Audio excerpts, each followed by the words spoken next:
have been no further off in the matrix. But at least he would have provided it to everyone. Some would have just ignored it. Some would have been lazy and not wanted to go through 40,000 hours of tapes. I mean, I will tell you, to be honest, I think the side of January 6th you're seeing through these surveillance tapes, in and of itself, is a lens and is important to get the complete picture. But I have no idea what the staff of Tucker Carlson's team at Fox chose to show you and chose not to show you. They could be playing the same game from a different direction that the left is playing, and by the speaker only giving it to Fox, you give them their out. You give them their narrative. This is just a whitewash view. This is why I often tell you, and I think the biggest criticism I get people, matrix, matrix, matrix. If you don't get the matrix, you can't get anything. This is going to go nowhere because of the matrix. This is why you must solve the matrix before you can solve and understand the daily issues. But I think it gives you a pretty good glimpse. And then Tucker follows up with an interview. Now, a lot of what you're going to hear Tucker say, and I'm not going to play a lot of it once Chris gets here because I want to get analysis, but I'll play it for you later if you weren't watching. This is the guy that was in charge of securing the Capitol building on January 6th, and the things he wasn't aware of, that the Sergeant of Arms was, that the Speaker Nancy Pelosi was, that the FBI was, that Secret Service was, is a story in and of itself. I want you to hear an interaction with Speaker McCarthy and the press yesterday. Now, this is reaction from the press to Tucker Carlson's revealing of the videos inside the Capitol that paint a much different picture than the media and the left has painted, not to mention an ongoing and millions of dollars of investigation has painted. Listen to the attacks. You should know that there's been some bipartisan rejection of all of this. That's just one of those reminders of what I always tell you. It's not about right versus left. It's about right versus wrong. And I got news for you. Republicans and Democrats take to high heaven, and they're equally, in their own ways, a part of the problem. But these are some strange bedfellows. Extreme leftists joined by Mitch McConnell and some Republicans in being outraged at you having transparency in a government of, for, and by the people. Real quickly, listen to this interrogation of Speaker McCarthy. Mr. Speaker. Because of the footage that you gave Tucker Carlson last night, he went on and said this was a mostly peaceful chaos, as he said. He downplayed Brian Sicknick's death, said it was not related to January 6th, said this was not an insurrection. Do you regret giving him this footage so he could whitewash the events of that day? No, I said at the very beginning, transparency. And so what I wanted to produce for everybody is exactly what I said, that people could actually look at it and see what's gone on that day. So. But Mr. Speaker, do you agree with his portrayal of what happened that day? Look, each person can come up with their own conclusion, but what I just wanted to make sure is I had transparency. Do you believe because I know in CNN, I mean, I had here where you guys actually broke where we were. This was a secret location, Fort McLaren. I don't know if you got concerned by that. I don't even know from point of view of security if we could ever be taken there again. But when you broke that at CNN, that was a real concern to a lot of people. I had a real concern also when I wanted to make sure transparency. Look, the officer's death is tragic, and anytime an officer is passed in this situation, I want to make sure they're protected. I want to make sure the transparency goes forward. You know, I know there's a lot of controversy in who should be speaker, and it was quite a battle. Somebody even has the gall to ask him, was this video a part of your negotiation to become speaker? I'm telling you, journalism is dead. So nothing, surprises me, but I'm shocked daily when I see what I see. This is the left that is outraged that anybody in America would have a right to see videos of inside the Capitol, that there's no right for any narrative other than theirs to be heard in a government of, for, and by the people. And for all the controversy in Speaker McCarthy's approval, so far, could anybody be handling this better? Did you see how he turned that on CNN and what they did despicably that day? Joining us with all things, Chris Walker joins us every Wednesday. And Chris, these are some pretty remarkable. I would probably ask you, in a world of Matrix, people that can't see it in real time, when it's revealed after the fact, are they still capable of seeing the truth? Yeah. Good morning. I mean, it's hard to even describe the frustration of hearing that media scrum kind of going after Speaker McCarthy when they don't seem to even be outraged that Speaker Pelosi never showed them these videos. It never, tried to have the January 6th committee that spent, 2 years trying to provide some narrative, and nobody seems to even be upset that, there's just a little bit of a different footage of things that tell a different story. We all saw a lot of stuff on January 6th that was rightfully troubling and shouldn't have been done, and we know that. Nobody's condoning it, but having the truth out there a little bit more, kind of showing a broader picture of what happened. The Capitol Police have a lot to answer for, I think, in terms of what happened now. Can I interrupt and ask? Nobody seems to be upset about it. Go ahead. Sorry. Let me interrupt and ask you one question. All right. So if we were living in an honest world, because you're making profound points that I hope I just can't connect the dots enough for everybody to hear what you're saying. If the media was honest, and if there was any outrage to have been had, and we're on to a different outrage today, but let's just stick to yesterday's outrage, it ought to be them asking for these 40,000 hours, for them to be able to go through it. I mean, there was no curiosity whatsoever. The notion was you gave it to Fox, which could be a mistake. You gave it to Fox only. You're trying to whitewash, but nobody's curious. Why isn't anybody that works for CNN, MSNBC, ABC, NBC, CBS, Washington Post, New York Times is interested in seeing all sides of these videos as any honest person would be? I mean, why aren't they outraged that Nancy Pelosi, as you said, didn't show them this? Why aren't they outraged that Nancy Pelosi had 2 weeks warning with the Sergeant at Arms, with the Secret Service, with the FBI, and did nothing to prepare, and that this video may show them actually instigating and playing along to create a nightmare? I mean, we all know there were some bad players. Does anybody want to see how most behaved? Why? I mean, do you have any explanation? I'm always talking about the Matrix. I'm always talking about all the things I talk about. From your words and your viewpoint, what explanation is there for this that no one is curious about getting a true or multiple lensed view of what really happened that day? Because it's a narrative, right? It's an agenda. It's not about understanding. That's right. I mean, again, you can see exactly why Kevin McCarthy pulled himself away from this January 6th committee. And all of the testimony and all of the kabuki theater that we saw over those years, over those months of them pushing that stuff, there was not any effort to try to tell this whole story. It was all about the one narrative that they wanted to push, that this was all Donald Trump's fault and this was all, the fault of these awful Republicans, and how dare they ever do anything. Look, I mean, I've worked in the Capitol. I've worked for, 2 U.S. senators. I thought what I saw in terms of people going on the Senate floor was a horrible moment. That is not something that our country should ever look at with pride.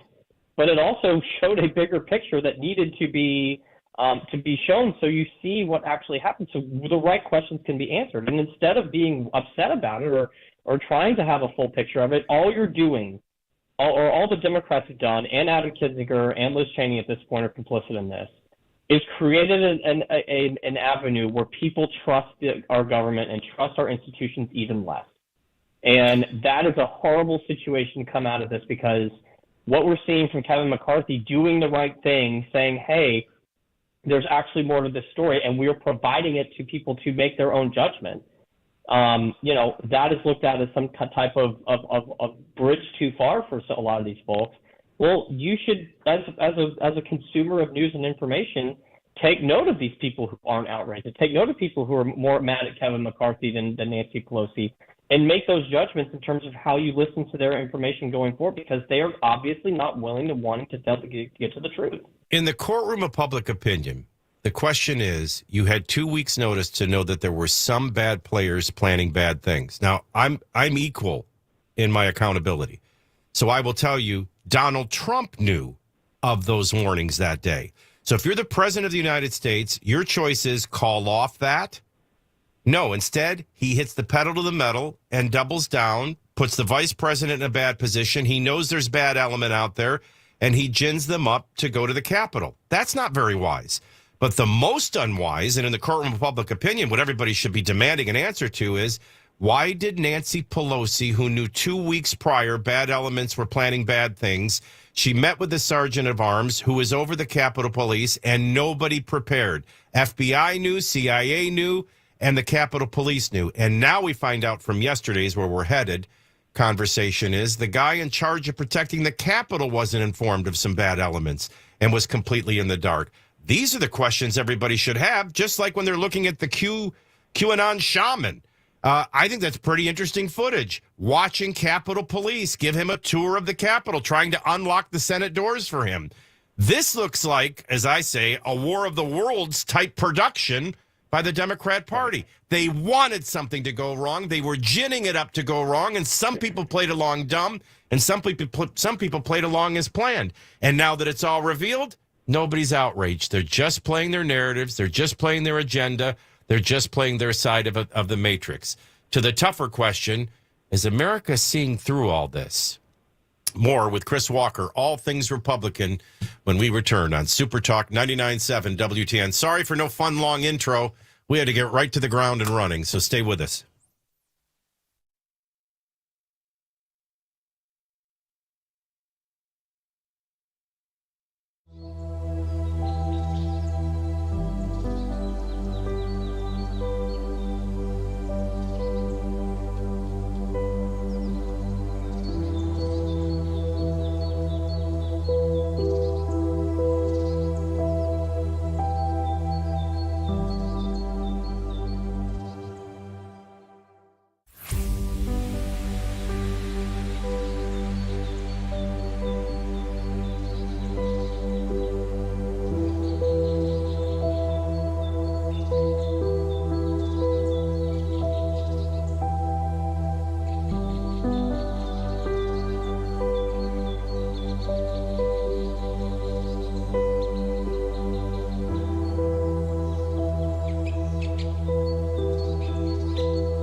The first hearing on COVID origin underway in our nation's capital. We'll let you hear some of what's going on at 9:30 on Super Talk 99.7 WTN. 9:26, I'm Michael DelGiorno. You might have noticed that Chris Walker is early, and I'm grateful for that. We knew we had a lot to cover, and it wasn't going to be one segment.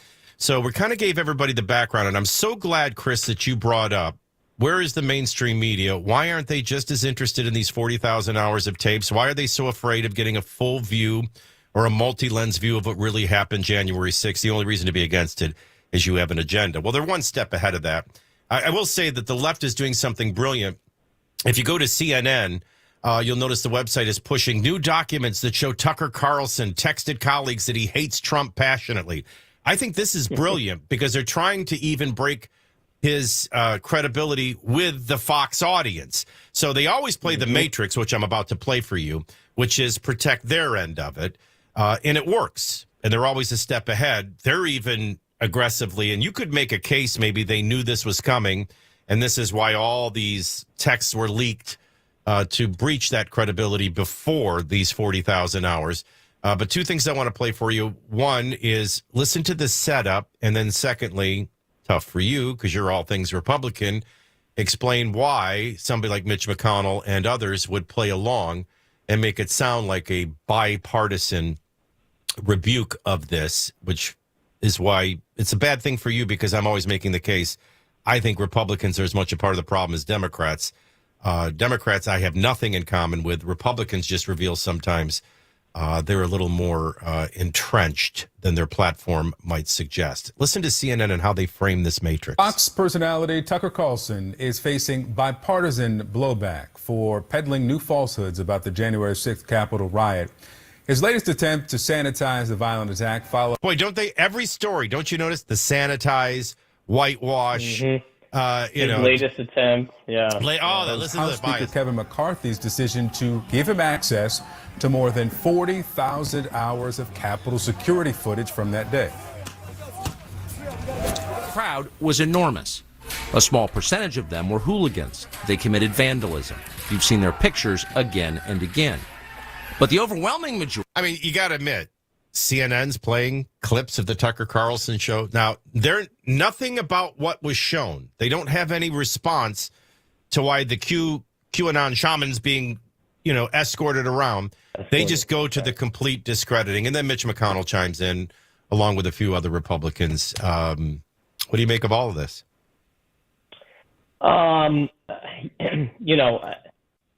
The temperature of the elected officials in Washington, in Congress and in the Capitol, were very much of the mindset that you just cannot, in their mind, there cannot be another, story than the one that they've kind of believed from the media themselves. And in a way, I kind of understand it. If you're in a Senate chamber and you're rushed out, there's really no kind of way to look at it positively. And so I don't blame them actually for kind of having the reaction they have. The problem is, this kind of goes to the point of the entire institution itself. Why is this now coming out? Why is this questionable, response to rightfully, these are videos that paint a different picture. The natural question has to be why. Instead of kind of joining in that and saying, like, we actually should want to get the bottom of this, everyone's just saying, like, just no. There's nobody else that you can talk to about this. There's no other opinion to have on this. No, you're not allowed. You are simply not allowed to have any other vision but theirs, any other narrative but theirs, any other agenda but theirs. Here's the problem. This guy belongs to you. It was a mistake, in my view, for Fox News to depict this in a way that's completely at variance with what our chief law enforcement official here at the Capitol thinks.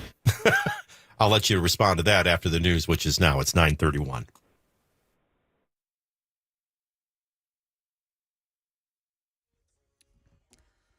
I'm Ken Weaver with your top stories. Got a problem going to be westbound 24 in Rutherford County. You got a crash still being cleaned up, and it is backed up in Laverne. Right now in our nation's capital, Ohio Republican Congressman Brad Winstrup's sharing the first COVID origin hearing. I think we've already established that the select subcommittee will try to leave no stone unturned to try to find the truth. Witnesses today include Trump-era CDC Director Dr. Robert Redfield, also a professor of medicine at the Johns Hopkins University School of Medicine. And right now in Tennessee, News 2 says state senators voted down a gun bill that would allow eligible persons to carry firearms in places like schools and parks over worries about unintended consequences.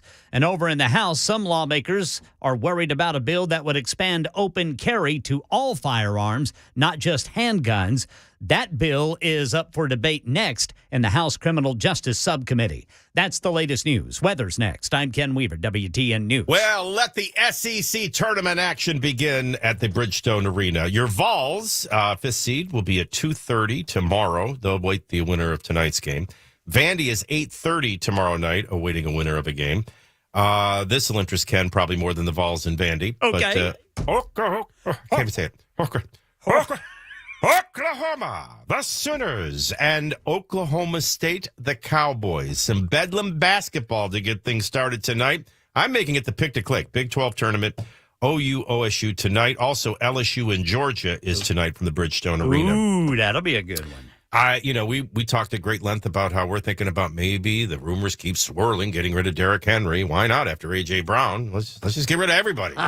Get rid of me while you're at it. Giants did something smart yesterday. They found a way. Daniel Jones, we didn't talk a lot about him in the playoffs because the Giants didn't get all the way, but he was very impressive when games mattered most. There's more to Daniel Jones. He's starting to live up to what a lot of people expected. And he got a $160 million reward to stay put, which allowed them to make Saquon Barkley their franchise tag player. The Giants are not going to enter the season without Daniel Jones or without Saquon Barkley. Compare that to what might be happening with the Titans. Aaron Rodgers wanting to stay in green, potentially, talking with the Jets. And the Ravens locked up Lamar Jackson. Nobody thought they were going to do anything but keep him as the franchise player. And the Preds are at Arizona tomorrow night, 8 o'clock on Bally Sports. And that is Sports in the Talk Station. More with Chris Walker on everything swirling. Over 40,000 hours of surveillance video from inside the Capitol that a good portion of America doesn't want you to see. More on that next. News brought to you by... Hi, I'm Paul Winkler. Have you ever thought about why we invest in the stock market? Well, you often hear because we want to protect ourselves from inflation. Well, what is inflation? It's prices going up. Who's raising prices? Companies. What do you own when you own stocks? You own the companies raising prices, so it helps protect us from that. The other thing is this.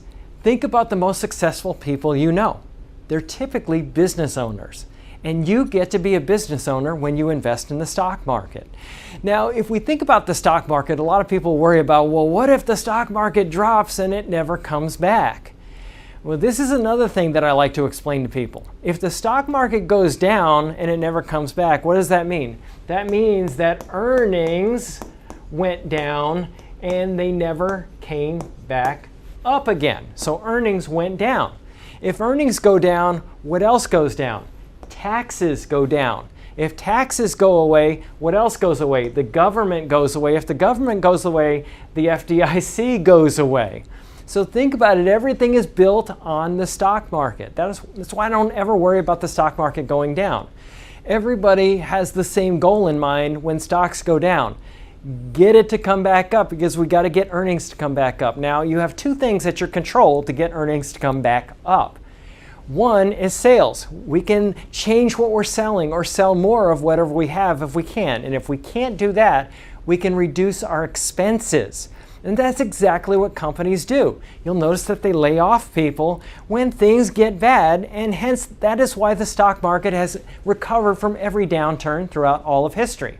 Now, if you want to learn more about our approach to investing and financial planning, go to paulwinkler.com and set up a free 15-minute phone call or call 615-851-1950.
9:39 in the morning, 21 minutes before 10 o'clock. Information fueled, opinion driven. That's Super Talk 99.7 WTN. I am Michael DelGiorno.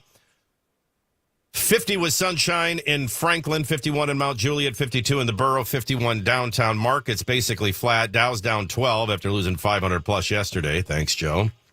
But down 12 today. Nasdaq's up 38 and the S&P's up 9. Even though it's a mixed bag, we're going to call the market basically flat. Well, we left off with Chris Walker, esteemed GOP consultant analyst and a big shot among Senate and gubernatorial offices, is what does he make of his very own Mitch McConnell's response to the 40,000 hours of tapes, surveillance tapes from inside the Capitol, which sounded like this. It was a mistake, in my view, for Fox News to depict this in a way that's completely at variance with what our chief law enforcement official here. Sounds like Mitch is sticking to the same narrative the left is sticking to and not very interested in the footage itself. And this is your minority leader in the Senate criticizing the Republican speaker and leader of the House. And I don't have to tell you which side of the narrative game he's playing. That's odd, isn't it? Well, I mean, he's saying he disagrees with Fox's depiction, not the release. Just to, so I mean, to give him any defense, I would say he's saying he disagrees with how Tucker was characterizing it. That's not.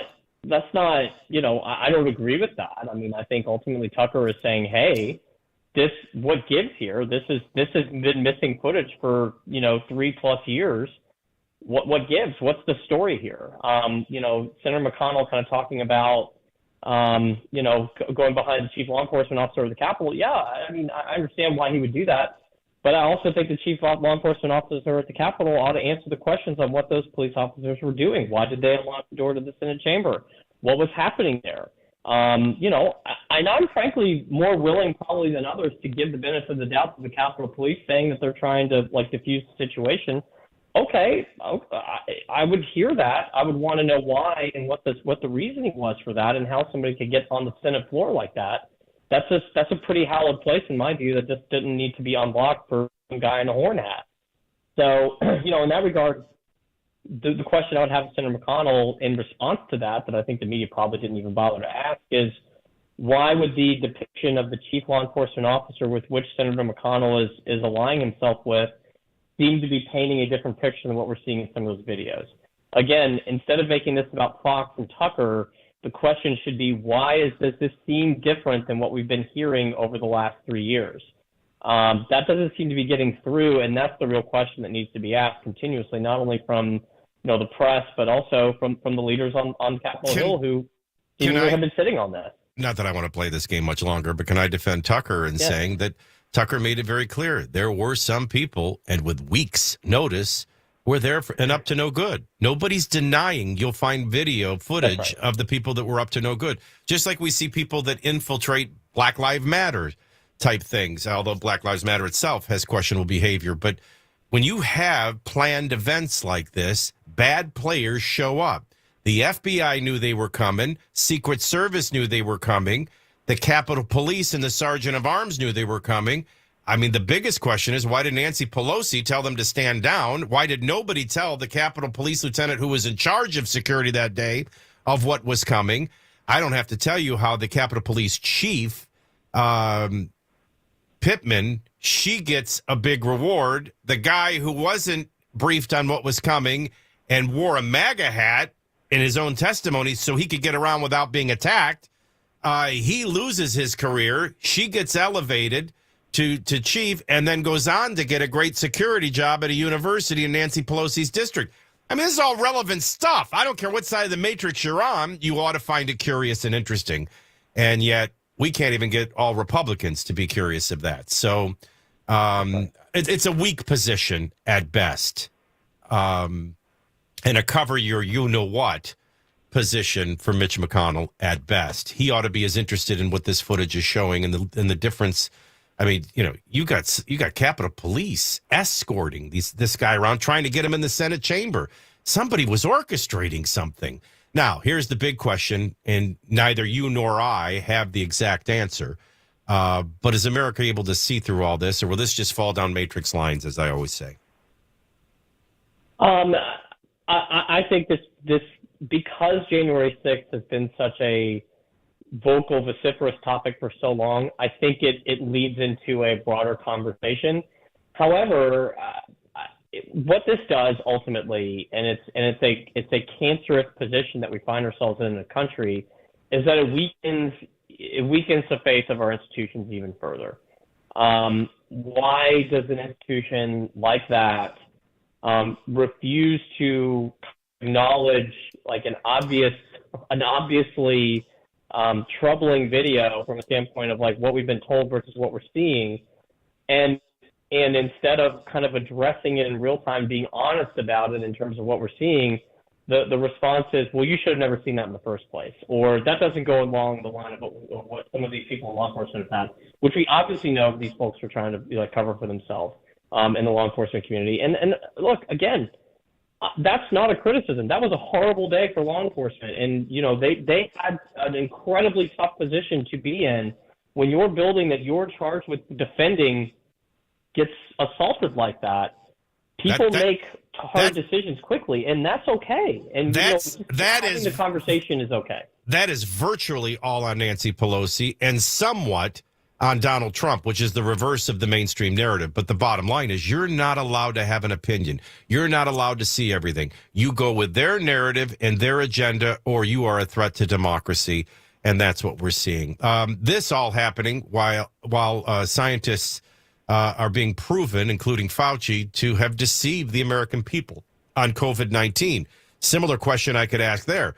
Is America able to see through all that? Well, a Rasmussen poll shows that about 67% of the American people polled, not every American was polled using a proper sample, 67%, nearly 7 out of 10 in a divided country like we have. Imagine a number like 6.5, over 6.5 out of 10. Not surprised the lab leak is the confirmation. That would suggest they weren't buying these lies all along, and that's a greater number than the Matrix breaks out to. So you got to have a lot of people even on the left that weren't buying it. Let's hope the same is true for what happened at the Capitol on January 6th. Yeah. I would say we've seen over the last few months more and more information being, frankly, I hate to say it like this, but being allowed to be disseminated online, thanks to Elon Musk and others who have kind of opened up, the information flow. But that would have stuff would have gotten you banned 2 years ago on Twitter by just even repeating that stuff. And now at least it's being able to go there. So it is encouraging to see that nearly 70% of folks actually kind of agree with what is what's obvious to those of us who were skeptical of what we were hearing from Fauci in 2020. It was obvious to us then as well. That to me is a positive indicator of folks learning that you just can't take what you see on CNN or ABC or any of these networks at face value. You have to do the homework. You have to dig through a little bit more and find the truth. It's not just being fed to you. You have to go find it. Oh, so you're saying journalism is dead. Be aware. Yeah, I've been saying that for years. It hasn't been helping. Yeah. It's just another Walker Wednesday. GOP analyst and consultant joining us on Wednesday. I want to read you a story here, and I think this is riddled with bias, so I hope you didn't just recently eat. Trump vowing retribution foretells a second term of pure spite. For decades, Donald Trump has used vengeful language, promising an eye for an eye during his time as a New York developer. Now we're going to grab a line out of context decades ago as a developer. An eye for an eye as a New York developer. He even compiled a list of enemies during his attempts to remove every single Republican who voted for his impeachment in 2022. Well, according to Yahoo News, a name you can trust, in his speech at the Conservative Political Action Conference, Trump made it clear that a return to the White House would be marked by vindictiveness. Stating that he has his voice, warrior, and retribution for those who have been wronged and betrayed. Now, that's on him. He did say that during the CPAC speech. And this is the things that point to not a Donald Trump 2.0. I just showed you 30 minutes ago how CNN is playing it very smart. They're showing they're not even allowing you to discuss what was shown in these videos. It was just whitewash, Fox News, Speaker McCarthy only giving the video to Tucker Carlson trying to rewrite history, all that nonsense. And, and then right under that is a story about how he hates Donald Trump. So they're trying to discredit Tucker Carlson among conservative Trump supporters within the Fox audience, as they're not even allowing those that are their audience to even look at these videos, just completely discredit them on face. And yet here's Donald Trump playing along a little bit with it, as we saw Mitch McConnell playing along with it. But with COVID, this isn't going to happen. Donald Trump's presence makes this game continue to be played. COVID is over, the grip of fear is over, and people tend to view these things outside of fear, which is the ability to control them, and they're seeing the betrayal.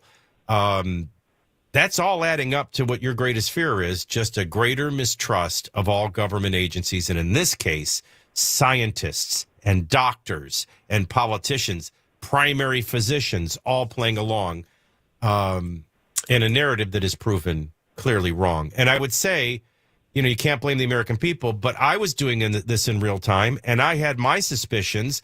I looked at the models. They didn't make sense. I said they didn't make sense. I looked at masks and said not all masks. It depends what material, depends if it's fitted properly, if it's disposed of properly, not worn too long, handled properly. I mean, I was able to do that in real time. But for those that didn't because they were gripped in fear, the betrayal is sticking. And I think that COVID number is 67%, saying even on the leak from the lab, not a surprise at all. Shows that in the midst of all this matrix and death of journalism, somewhere, somehow, either through discernment or being able to find information, people are able to know the truth. They're not completely getting away with it, which is setting up this great day of reckoning, I think. That's right. That's the good news, right? We're hoping. Well, yeah, absolutely. I think there's a lot to unpack there. I would say, we're seeing it not only from a covering of science and everything else, but also covering of President Trump. I mean, this hysterical nature of and I don't mean that in like the funny way, but in just like the hysterics with which they cover the former president. It's a 2-hour speech, and you're going to like hone in on the one thing that just makes him look, ridiculously outrageous. You are right. He did say it. There's things that he needs to probably measure himself on. That's just why I think he has a harder road than he would have in the past because your enemies will take it. Your enemies will take it out of context, out of perspective, and blow it up into greater perspective. And then the American people are sitting there going, well, you know what? I want inflation solved. I don't care about his past enemies. I want to move forward. I want to secure things. And you're playing in that. It shouldn't have been in the speech. I mean, that much. I love Donald Trump, but that much I'll admit. He shouldn't have had it there. You don't give your enemies that. But this is the kind of ridiculous attack. They're not, if you think what we lived won't be lived again, think again, because it will. That's how thick and strong and real the Matrix is. The straw poll I didn't make a big deal out of. I didn't see any surprises there. Donald Trump is in. I would think as a former president, he would be the leader at this point. DeSantis at 20% is not even in yet, and they haven't even had their primary vetting and process of battle. I didn't see anything surprising there. Vivek revealing that, if he'd have given $200,000, he might have come in second. That doesn't look good for CPAC, and they've yet to respond to that allegation. But anyway, let the circus begin, right? Yeah, I mean, I don't pay a lot of credence to CPAC. Obviously it is an organization. You ain't a in the midst of conservative, are you? You're an establishment Republican. Well, no, I'm just doing. I'm doing super text. There are many options for conservatives out there. You don't have to go to an event in Maryland to kind of have conservative credentials. I mean, it's a Trump heavy event. He should have won that. But I would have had more issue if he came in with a less number. Yeah. But look, there's a big group of people out there that are looking in for the 2024 sweepstakes, and I think it's going to be very fun to watch all this kind of play out over the next few months. And the only thing, I know the music's playing. The only thing I would say was a little extra interesting. I know I'm going late, but the only thing that was a little extra interesting was how low Nikki Haley did. If that room loved Donald Trump at 60%, well, Nikki Haley and Donald Trump are side by side until Nikki Haley decides to run and say he's too old. So it does show that perhaps Donald Trump starts with a very good position within conservative movements, and betraying him is not such an early good idea. But there's a lot to play. I do think it's going to end up being Trump, DeSantis primarily, and everybody else is running for a place on the ticket or a place in the narrative, which I think is very important. That's where Vivek comes in. But I didn't see anything really surprising in that straw poll either. I told you I agree. I would say I was just Nikki gonna say, Haley is running a 2007 campaign in 2023. It's not really going anywhere for her. And I think you're right. She's trying to get attention for her causes and hopefully get on an administration somewhere. well, I'll tell you, I knew we needed this extra time, and I thank you for it. All Things Republican. Another Walker Wednesday is complete. Chris Walker is all things Republican, analyst, consultant, and GOP bigwig, and an all-around nice guy and smart guy. Thanks for going through the stories with us. Appreciate you, Chris. Thank you, friend. Have a good day. All right, I want to talk about United Structural Systems, the go-to company and has been for decades. Dad started it, son still runs it. They're simply the best. And that's not my opinion. They have 23,000 100% satisfied Middle Tennessee residential families that have used them. They're A-plus rated by the Better Business Bureau. Here's what happens. We're walking around the house. We don't have money just growing on trees, and we see things suspicious. Usually we do nothing because we don't have any money to do anything. That's not a good idea. It doesn't cost any money to find out what's happening. So if you see cracks in your bricks, bowing basement walls, leaning chimneys, moisture in the crawl space or basement, cracking or sinking cement, pick up the phone and call United Structural Systems today. The inspection, understanding, and estimate is no obligation and absolutely free. And we don't send a salesman. We send a project manager. We're not there to run up a tab. We're there to solve problems. And a good percentage of the time, it's just a cracked brick and not a problem. And that's peace of mind for free. But if it is something serious, you want to catch it early. Time's not on your side, but USS is. While you have options and affordability, catch it early. So what are you seeing? Don't hesitate to call. We guarantee our best. USS. United Structural Systems, 227-2275, 227-2275, online at USSTN.com.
I'm Ken Weaver with your top stories. Right now, we got a slowdown on westbound 24. It is stop and go between Antioch and Laverne.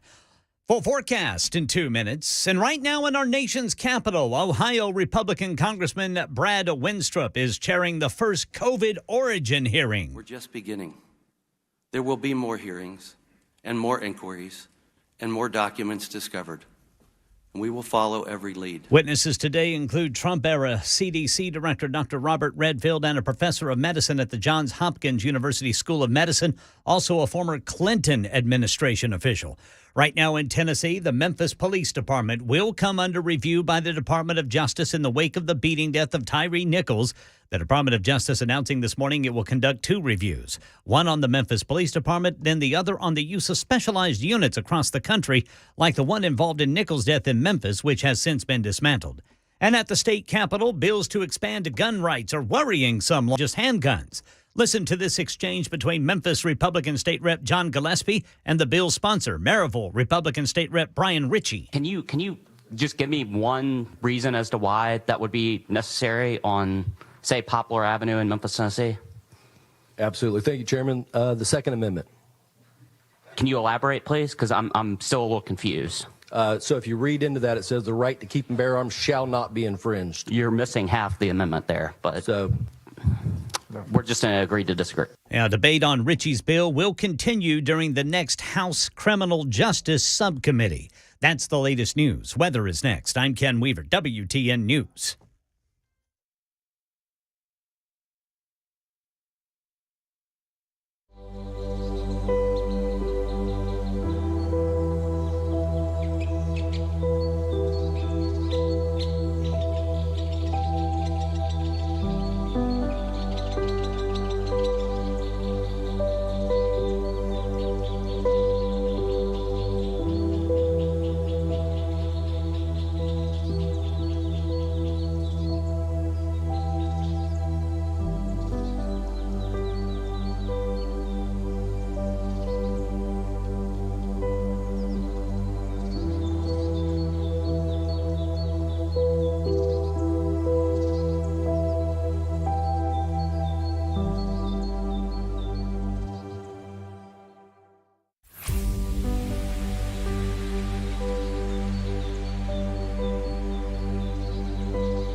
All right, currently at 10:08, we have sunny skies, 51 degrees at the Puffy Muffin in Brentwood. It is 53 to the north in Hendersonville. Downtown, partly cloudy skies, naked statues, 54 degrees. It feels like 50 at WTN. Market, Dow's down 62. That's better than the 500 yesterday, but it's certainly not correcting.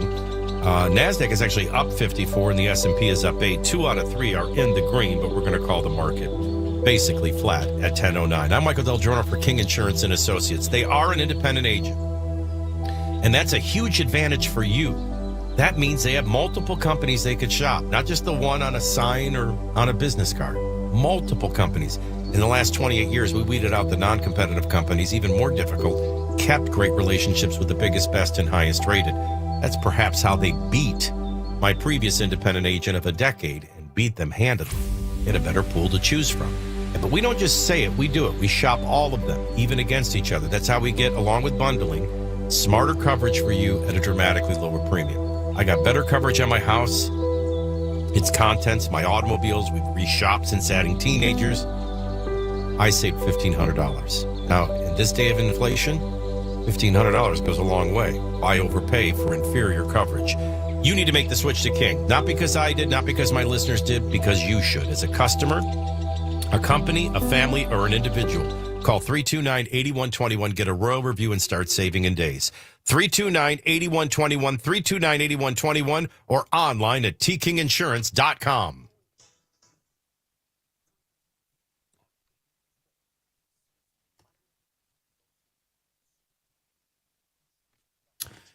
Ten in the morning, Wednesday, March the 8th, year of our Lord 2023. I am Michael DelGiorno, and I always look forward to Wednesday visits, especially after a economic report and a promise by the Fed to raise interest rates again and often, and then a debate ensuing in Congress as to whether or not that's unfair to keep raising. Never, of course, should have dawned on anyone to stop recklessly spending.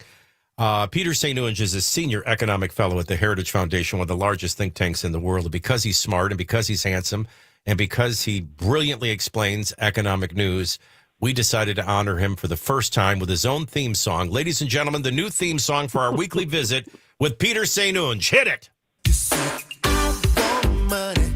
Lots and lots of money. I want the pie in the sky.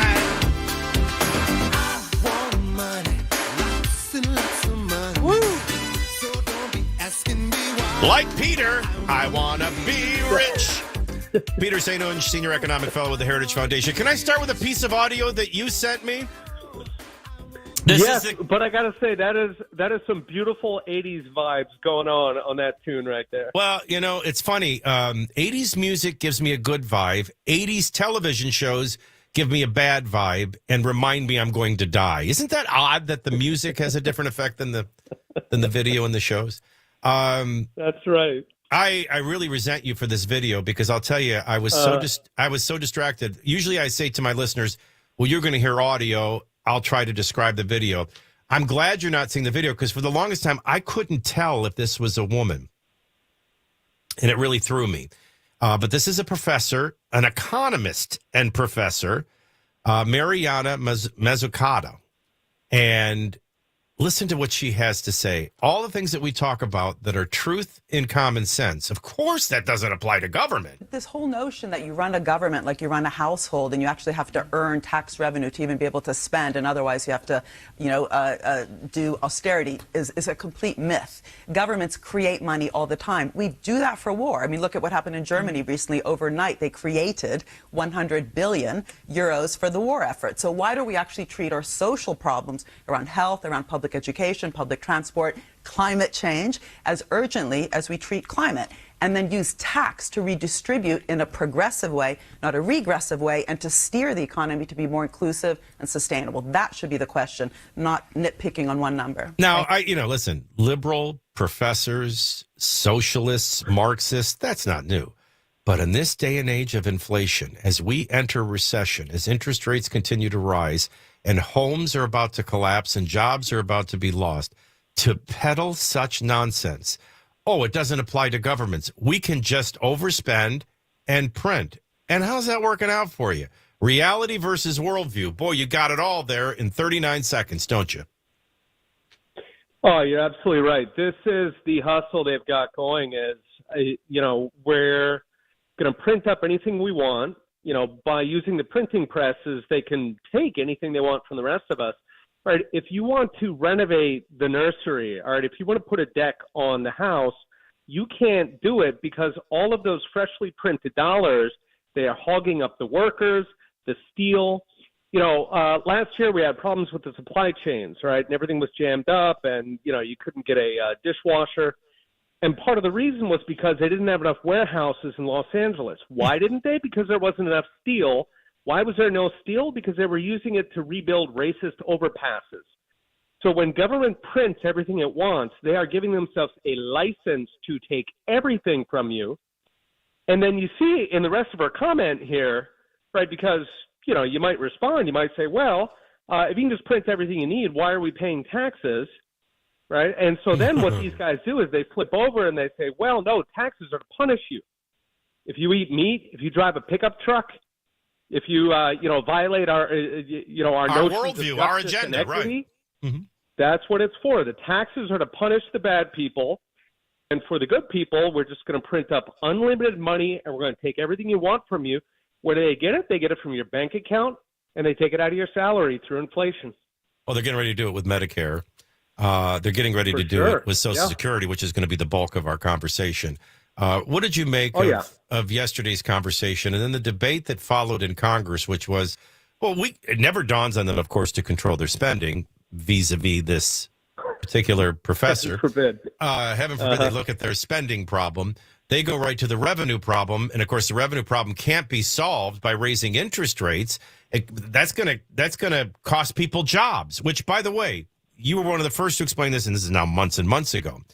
It's the Fed's job, whether you think they should have this job or not, they do. And their job is when government doesn't listen and government spends out of control, they got to stop you from spending to keep us all from going into recession. And the first thing they do is raise interest rates. They try to raise them as high as they can without going into recession, but you ultimately go into recession, they raise them even higher. And then ultimately it's their job to raise the unemployment rate. So, what I hear from these leftist politicians are they know what's coming, but they won't control their spending. That's the pandering game to their constituents. In other words, every member of Congress, in my mind, with the exception of maybe a handful, are as ignorant in action as this professor was on the BBC in Conversation. Absolutely. She's just listing out exactly what Washington is doing. They are squeezing us so that they can spend unlimited, and they're going to make up the gap either with inflation. The Fed's not letting them, or is trying to fight that right now. And so they go to the next thing, which is the taxes. And, one of the most important papers, for me anyway, in economics found that for every dollar you raise in taxes, you destroy $2 to $3 in economic activity. All right, and the reason is because people don't start businesses, they stay at being a bartender, right? They don't upgrade their skills because they're going to end up paying a lot more taxes. Yeah, and so first they try to crash the economy through money printing. You get inflation out of that, so then they crush it directly, by hiking rates. And the next thing they do is that they go to the taxes so that they can crush, you've got the economy being squeezed from two sides. So at some point you are squeezing blood from a stone, and that stone is us. That is the American people. So you don't see as many businesses, as many jobs. Our bank accounts are being drained, our life savings. Then more and more people need to go on these benefits programs. And then they keep hiking the benefits program. So it's like we're getting squeezed from every side. In Washington, they must know this. They've got high-paid advisors. Of course they know it. Most of the macroeconomists, in the country take money from the Fed. Okay, so they've got plenty of economists who work for them. It starts to look like they're doing this on purpose. Well, and by the way, it's bipartisan, right? I mean, the House of Representatives is now controlled by Republicans. The Senate has a very narrow control of the United States Senate. A president is just the executive branch. He just executes. He can't budget and he can't approve spending and taxation rates. So therefore, you've got a lot of Republicans playing this game right along with them. There's an elite cabal of the governing over the governed that wants to control us. Isn't this the same thing that we see with COVID? The same thing we see with January 6th? The same thing we saw with the changing of election laws without going through state legislatures? Somebody, a group in Washington, and primarily the Club of 100 in the Senate, seeks to control all of us. And we're letting them. That's the part that's shocking. We could stop this at any time as a government upformed by the people, and we don't. I mean, the only thing that's never debated openly is spending. There's not even a tug of war. And this was a big reason for the rise of Trump, is that I think Trump saw what the game is, which is it is not right versus left, Democrats versus Republicans. It's people versus the elite. And there are some Republicans who are on the side of the people. Freedom Caucus, guys like that, are good on almost every topic. There are a very small number of Democrats nowadays who still fight for the people. But the vast majority of them in Congress, we saw it with this omnibus spending bill, $2 trillion a couple months ago. And it was all just, it was handouts to activists, it was handouts to cronies, it was more spending. Both parties, they call it the uniparty, right? You got this big hunk in the middle, and they serve the elite. They do not serve the people.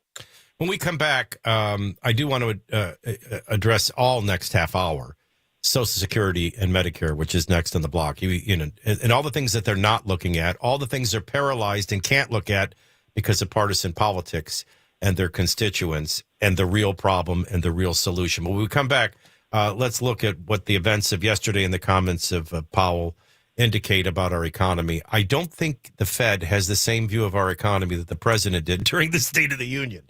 We'll have more with Peter St. Onge, Senior Economic Fellow with the Heritage Foundation. By the way, you can read his great work and his colleagues' great work any day, anytime at heritage.org, and we are thrilled to have him every Wednesday. More with Peter when we come back on WTN.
Checking traffic, we're still stop and go 24 westbound in between Antioch and Laverne.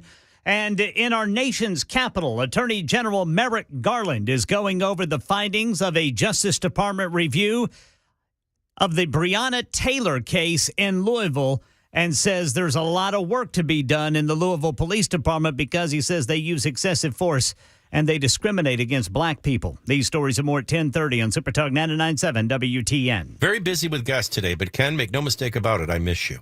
I miss you too, Brother Michael.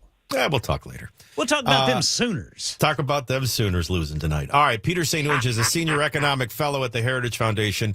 We're talking about Jerome Powell. Rates are going to go higher yet, maybe multiple times higher. Well, I'm not a senior economic fellow. I just hang out with one once a week. If you keep spending out of control, of course the interest rates are going to keep rising. And of course unemployment's going to start rising. That's how you combat out of control government spending. So what did you read into his words, and how high do you think this is going? Yeah, he's admitting that they failed so far, right? So their goal was to let government keep on spending but crush the rest of us. They have failed to crush us so far, despite their best attempts. So he's doubling down. He says, we're going to keep going. He's talking about rate, or the market thinks, he doesn't try to say anything. He tries to be slippery. The market thinks that we're looking at another 1 point hike on rates. Now, that would get you to about 8% on mortgages. It would get you something like 8.5% or 9% on car loans. It would basically be impossible to buy a house or to buy a car for a working family. And they're hoping that that's going to be enough to finally crush us. And, you and I have talked a number of times, how in the heck do we have this organization that sits around printing money, creating inflation, and then crushing us to fix it? Good Lord, people. I remember. But that's the game he's on. I'm going to get, now see, because you kept going, I'm going to get yelled at for interrupting. Yep. Way to go, Peter. No, I was going to say, when we first started meeting together, I had brought up a visit to a bank, and it doesn't matter the bank, and I'm not disparaging the bank. But just to show you, even your bankers aren't as in touch as they probably need to be. And I remember looking at her, and I said, I think we're going to be at 9% by the end of the year. And she looked at me like I was crazy. And I said, oh, count on it. It's going to be 9%. Well, it's funny that you mentioned what you did, because now I'm the student, you're the mentor. I would look at you and say, what Jerome Powell was admitting yesterday is he didn't do enough to crush us. Had he listened to me and my prediction, 9%, maybe he would have, but he didn't. But, for the things that we need, the necessities that we need, like young people trying to buy a house, or even established people trying to buy a house or a car, it's about to clamp. What they're not looking at is what we're seeing. You and I talked about this last week or 2 weeks ago.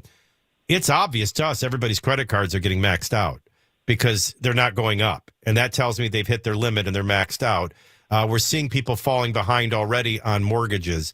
You add this further clamp to it. This is the hardening of the rock for when it hits the fan and people need a safety net. They're going to get a rock on top of their head. You understand where I'm going with this? If you think it's bad today, it's about to get a lot worse. And you have 100 senators, including your own in Tennessee, to blame. You have 430 whatever House of Representative members, and you have all the American voters that keep wanting free handouts to blame. But guess what? The day of reckoning is coming, and it may already be here.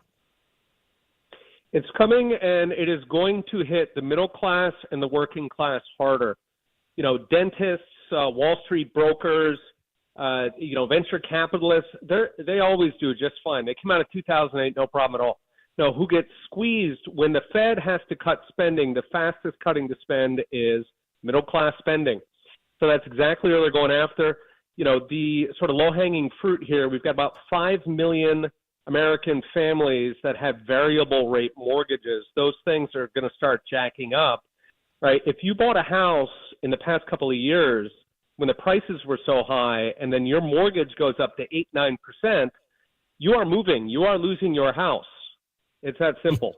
And for those with HELOCs, your interest rates, if they're on a variable rate, are going up as well. But by the way, may I rebuke you and say, never mind all that. After all, Professor Mariana has it all figured This whole out. notion that you run a government like you run a household and you actually have to earn tax revenue to even be able to spend, and otherwise you have to, do austerity is a complete myth. Governments create money all the time. We do that for war. I mean, look at what happened in Germany recently. Overnight, they created 100 billion euros for the war effort. So why don't we actually treat our social problems around health, around public education, public transport, climate change? I said a long time ago, these liberals are going to get us all broke, if not killed, and they're right on track to do both. All right, I got all that out of the way because I want 30 minutes alone with you, Peter, to discuss Social Security reform, and it's necessary because it's insolvent, but they're going to explore everything that they shouldn't explore, ignore everything they should explore. The people who created the problem and have been perpetuating the problem since 1937 are now going to sit around in a room and figure out how to control and solve it for all of us. I can't wait to have this conversation with you. It follows the news, which is now.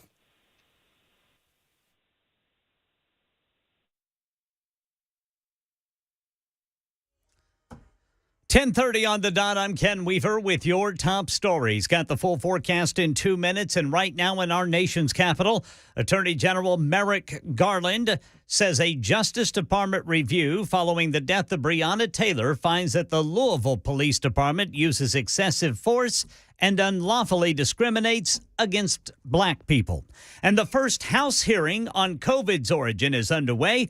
Trump-era CDC Director Dr. Robert Redfield is testifying. As COVID-19 began to spread across the world, there were two competing hypotheses about the origin of this virus that needed to be vigorously explored. Then over in the Senate, Democrat Mark Warner chairing the intelligence hearing on worldwide threats. Despite China's denials, it is entirely fair for us to ask whether the virus that has killed at least 6.8 million people so far might have been accidentally released from a lab in Wuhan. That is the latest news. Weather is next. I'm Ken Weaver, WTN News.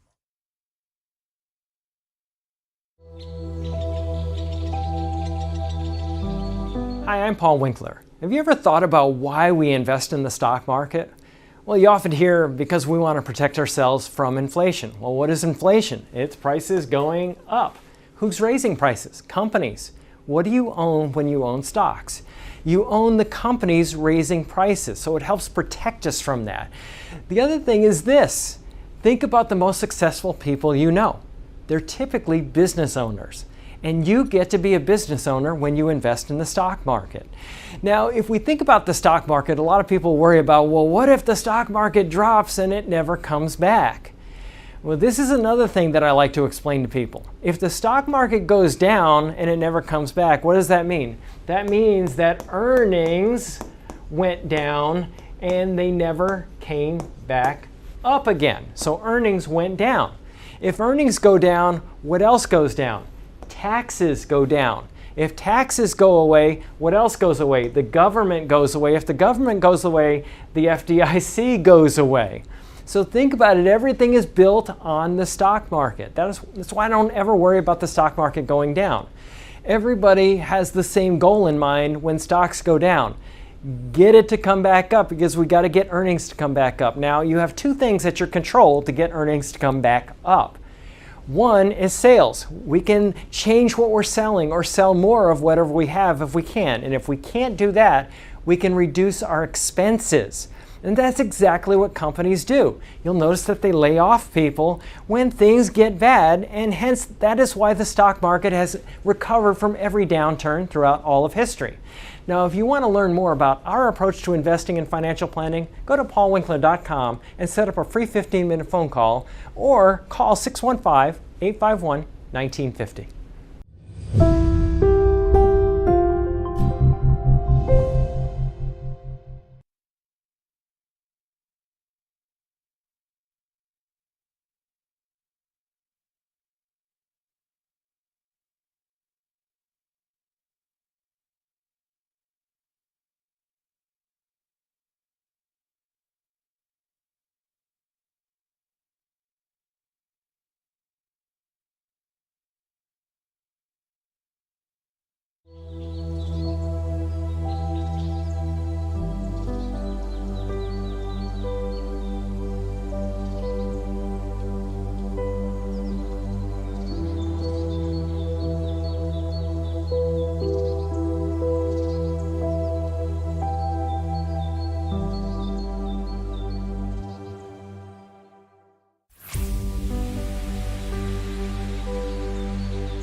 At 10:35, we have sunny skies, 53 degrees in Franklin this hour, 55 in Mount Juliet, 57 down in the borough, downtown at Music Row, partly cloudy skies, 55 degrees. It feels like 51. The market, the Dow lost, 580 yesterday. It's down another 126 this morning. NASDAQ up a lousy $10, and the S&P's down $1, so that's 2 out of 3 in the red, and led by the Dow, triple figures. We'll call the market down again today. Thanks, Joe. If you want to look good and feel better about yourself, this could be the year you grow your hair back. Notice I said you grow your hair back with the help of PAI Medical. We grow hair in Brentwood. I've been a spokesperson and a patient. It's the only company in all of Tennessee that has PAI's multi-unit hair grafting procedure. Now, we have the finest surgeons, latest technology and results, and many non-surgical solutions. But this one in particular is a trademark procedure that gives you more hair in one procedure. Why? Saves you a ton of time and a ton of money. And no one else has it, and it's backed by the only company that I trust, PAI Medical. So your looks are too important to go anywhere else. And when it comes to the non-surgical solutions and what's best for you, that's the best part of all of this. It begins with a private, free, no-obligation consultation. It's informative. It's fascinating, quite frankly. And it's free and no obligation. We grow hair. Natural results from a company you can trust. Right here in Middle Tennessee, Brentwood to be exact. Set up your private consultation today. 376-6010. 376-6010. Online at wegrowhair.com.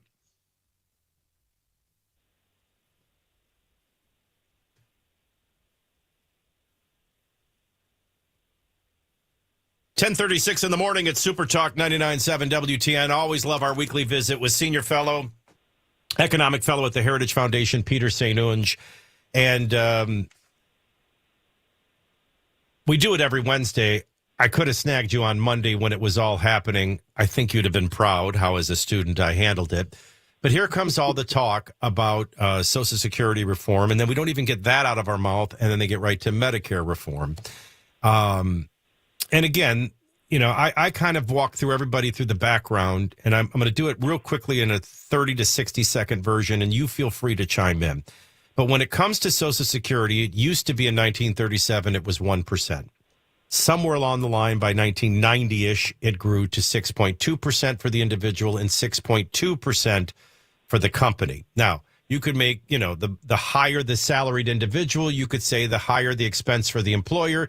That's money that might have gone to you, you know, that has to be withheld because of what you cost them. But nevertheless, it kind of settled, and it hasn't moved from 6.2% individual, 6.2% from the company, which is 12.4% of your income going to Social Security, supposedly to take care of you when you're older. And it's not volitional. It's mandatory. So that's one way to fund it, by the percentage of your earnings from you and your employer. Another way is how much of the annual income you will tax. And I talked about how, going back to like 1990, where it froze at 6.2%, it was capped at $55,000. Then a decade later in 2002, it was capped at $61,000. Then Barack Obama doubles the debt. It suddenly goes all the way up to $110,000, nearly doubles in one decade. Then a decade later in 2022, it goes to $147,000. It's currently at $162,000. And we all know it's headed even higher. And now the debate is take it all the way to $250,000 or $500,000. So you can raise the amount, the percentage that is taxed, or the amount of the income. And then the third way you can raise the tax is make people wait longer and longer. And they've already, and they built in their penalties. So even though it's at 67 now, if you take it at 62, which they would love for you to do, knowing you might live a long time, you get only half of what you paid in. And people dumbly take the penalty. Now they're talking about raising the retirement age to 70, which was me waiting late till 70 for my wife's sake to lock in the highest rate. So this is the Ponzi scheme and the game. And what's bit them in the ass, quite frankly, is inflation and people living longer. And now the same people that have kicked the can decade after decade, century, going on a century now, are going to be the ones we're going to trust to fix it. Any problem with this equation? That was an excellent summary. Those are exactly the issues. And, you know, the CBO just came out with new numbers. They say it's going to run out of money now in 2033, so that is 10 years left on this program. If they don't fix it, then at that point, benefits crash 23%. You can be sure they're going to protect current retirees. So what that's really going to do is shaft young people, people in their 20s, 30s, 40s. They are absolutely going to get the dirty end of that stick. They're going to get their benefits slashed. You know, as you said, there are only a couple ways that you can fix this thing because Social Security was built as a Ponzi. It covers too many people. It's been rated to a large degree. States, if they can get somebody from welfare onto Social Security disability, then the state doesn't have to pay anymore. The feds pay for that. Don't, please, nobody ding me for interrupting. I taught everybody on Monday. First, they haven't protected it. It hasn't even been Al Gore's lockbox. All right, so they've been rating it. And the biggest rating is welfare. And I said it this way, welfare / workers' comp, because most of these workers' comp aren't workers' comp. They're welfare. So that's where a lot of the money has gone. Us living longer is where it's gone. Other people, previous generations, paying at a much lower rate or a much lower annual income. They didn't feed it enough to take into account inflation. By the way, if I go to mysocialsecurity.gov right now, it's telling me I'm only going to see roughly right now 76% of what would be my 100%. So I paid in, we're going to get to what they're not going to address, and which will cover it, because I put in $200,000 over my working years. My employers have put in $200,000. Can you imagine if me and my employers were putting $400,000 over my work life into a 401k, what that balance would be? That's the biggest problem. It would have probably been $2-3 million by now, not 400,000. This goes back to the 2000 election argument over lockbox versus privatizing Social Security, which would have been the solution. But only George W. Bush was interested, and then 9/11 happened. But yeah, so but you bring up something important that we don't know yet. We don't know that whatever they do to reform Social Security, I'm going to be safe. Right now, they're talking about anybody from 1974 on will be staying at their normal rate. But that could be grandfathered out as well. And I don't have to tell you what the Bernie Sanders and Elizabeth Warrens want to do. They just think they can, again, bleed the rock that's already empty. But this is this is quite, I mean, let's just first and foremost not make this talk radio. This is a big problem. It's a massive problem, and it's going to keep growing. When you put Social Security together with Medicare, they are and Medicaid, they are eating up the entire budget, and they keep growing. So the original deal on these was that they were supposed to be a safety net. You were supposed to get back what you put in, right? That was the sacred deal cut with the American people when they pushed these programs in. What has happened instead is that they have become slush funds. They cover gender reassignment, any kind of hard cases for the cities where, they don't want to help people get out of poverty. Toss them on the Social Security pile. So these have become, slush funds for social policies. And so, they're bankrupt. And so at that point, right, you really mathematically, you only have three solutions, right? One of them is you cut benefits. So you either cut the amount of money you're giving or you make people retire later. Retiring later it's about a 20 or 30% effective cut in benefits. So both of those are large. All right, so that's number one. Number two, wait. Can tax more.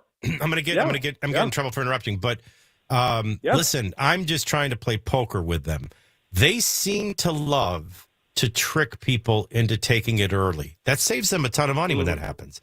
Nothing saves them more money than you dying, but then they still got to take care of the wife. So they kind of, when you say that, how do you as economists come up with that number? Because I think if they raise it to 70, and then people start, can you imagine what the penalty would be for 62 if you raise it to 70? And a lot of people will take it. Oh, yeah. Or even 65 if you change it to 70. A lot of people will take it at 65. That'll stretch the dollar a long way. I mean, it's really a shame what they're doing to the American people.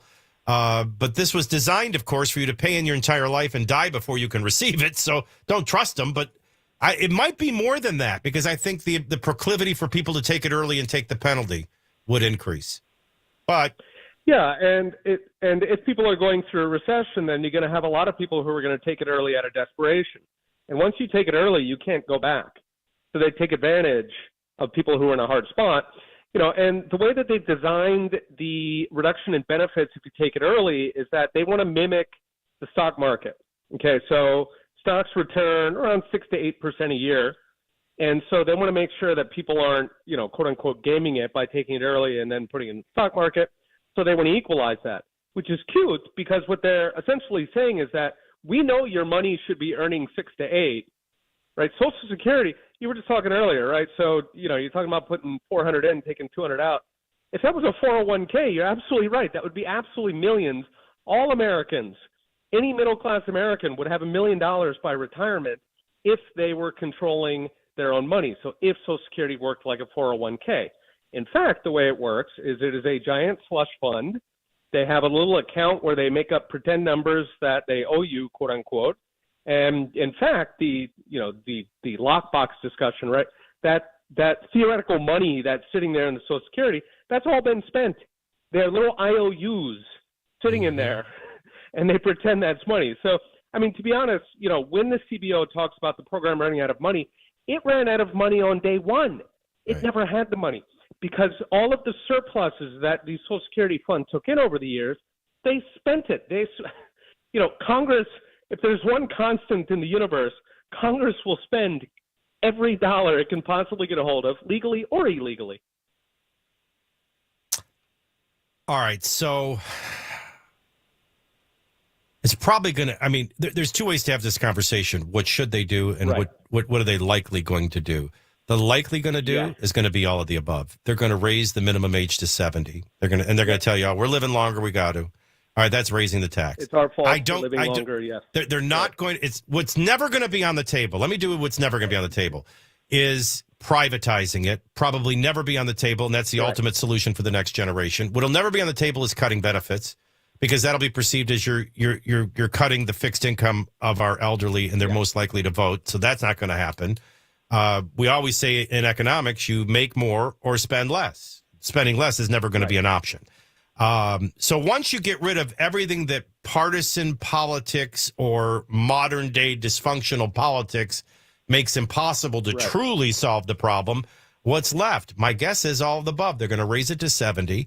They're going to probably raise it at least to 250,000, or maybe like they did with Medicare to infinity, although that didn't prove to help. The last thing they're going to try to touch is the percentage, because they know right now with their out of control spending, they know right now with higher interest rates and the Fed taking action that unemployment's coming, and you certainly don't want to add the proclivity to unemployment. If you raise that percentage rate on high income employers, employers are going to start cutting those high income employees. So I don't think they're going to touch the 6.2 on both ends, and they're certainly not going to lower it. They're probably going to raise it to 70. They're probably going to raise the cap of how much per year, because then you can play the envy game. Yes. That's happening to the guy next to you who's rich, not you, when it ends up being you. Do you think they would get to means testing? As far as who gets money and who doesn't? You can't make people you can't make people pay in and their employers match over a course of their working lifetime and then just not give them their money. That's stealing. Right. Democrats have generally fought means testing, and the reason is that they still want to pretend that you're paying in and then you're getting your own money back. Okay, that's false. Actually, you're paying in, they spend it on other stuff, okay, and then they give you a different pot of money. But in order to maintain the fiction, they want to keep everybody into the program, so that it looks universal in this. So I don't think they're going to go that route.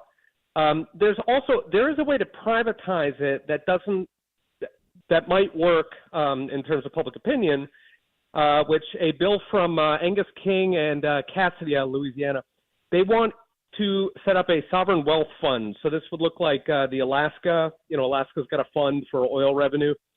And so the idea is that you would have a social or a sovereign wealth fund, which would basically be like a giant mutual fund. And so that would take in the Social Security payments. It would invest that in stocks, but it would be owned by the government. That's a lot clumsier than just converting the program into a 401k, where you can invest your own money and then they top it up, if there's not enough money. But anyway, that might be a solution I could get through in terms of public opinion. Of course, the federal government doesn't want to do that because it wants to keep spending that slush fund. So it would much rather use Social Security as a human shield and say, grandma's going to be eating cat food if we don't tax more. People, taxing rich people always polls well because people don't connect that if you tax rich people, you lose the businesses. You end up with small towns with nothing but a gas station, a Burger King. People don't connect that in their mind. But, you can always win an election promising to tax the rich. Right, Once you start taxing the rich, you then move that down and start hitting the middle class. Yeah. Peter St. John's joining us, Senior Economic Fellow at the Heritage Foundation. So take my working lifetime, and I know it's all adjusted for inflation, so it's unfair to say that I'm paying more than my dad did, but net dollars, gross dollars, I have probably paid more in the last decade than he paid over his whole life because of how much they taxed. And the beginning of my working life, you were only taxed 6.2%. Your employer was taxed 6.2%, a total of 12.4%, up to $55,000. After that, so at that time, my dad was probably still making 150 grand, but he was only paying on 55,000. When I was making 155 grand or more for decades, I was paying all the way up to that 150 grand. So they've obviously taken more, and that's not enough. But let me ask you this question: if they take it to infinity, even, that would have an effect on unemployment, wouldn't it? I mean, you don't think employers would start taking a look at everybody in their company making over $150,000 or $200,000? Do you know what 6.2% of $200,000 is? It's a lot. Would they start not discriminating, but slowly start weeding out and favor newer employees at lower salaries? And then you've got unemployment with the people you needed to Ponzi scheme the money from. So that would backfire. You wouldn't get the result you see where I'm headed? Oh, absolutely. And so that's one effect, is hitting the higher income. Another effect is that, there's a bill from Elizabeth Warren and Bernie Sanders. And so they want to expand it's a 12.5% tax. They want to put that on investment income and capital gains. Now, what that would do is more than double taxes on establishing a business. So what that ends up doing in the real economy is that people shift. Instead of building a business, now they go buy a yacht. They take a vacation. They go on safari. They spend it on consumption instead of actually building a business. That consumption does not create the jobs that a business would have created. So on both sides of it, they are squeezing. I mean, it's kind of a theme on this, right? They screw things up, and then they crush us to make up the difference. And, at some point, it's not working, right? It is blood from a stone. All right, so in a Ponzi scheme that is unsustainable and insolvent as soon as 10 years, the same people who have been kicking the can with the same mindset that created the problem, how excited should people and optimistic should people be that they're going to solve it? And what does this really mean to my – what is – no, I would actually – are we going to have time when we come back, Mac? I'm lost. We should have a couple minutes. All right, when we come back, I really want you to answer this simple question. If somebody is 45 or older, what should they be concerned about? And if somebody is max age, 25 to 50, what should they be concerned about? Let's break it down that way, because I think something really bad's about to get really worse. More with Peter St. John's next.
Got a slowdown in traffic. It is caused by construction. It's impacting 24 eastbound in Murfreesboro.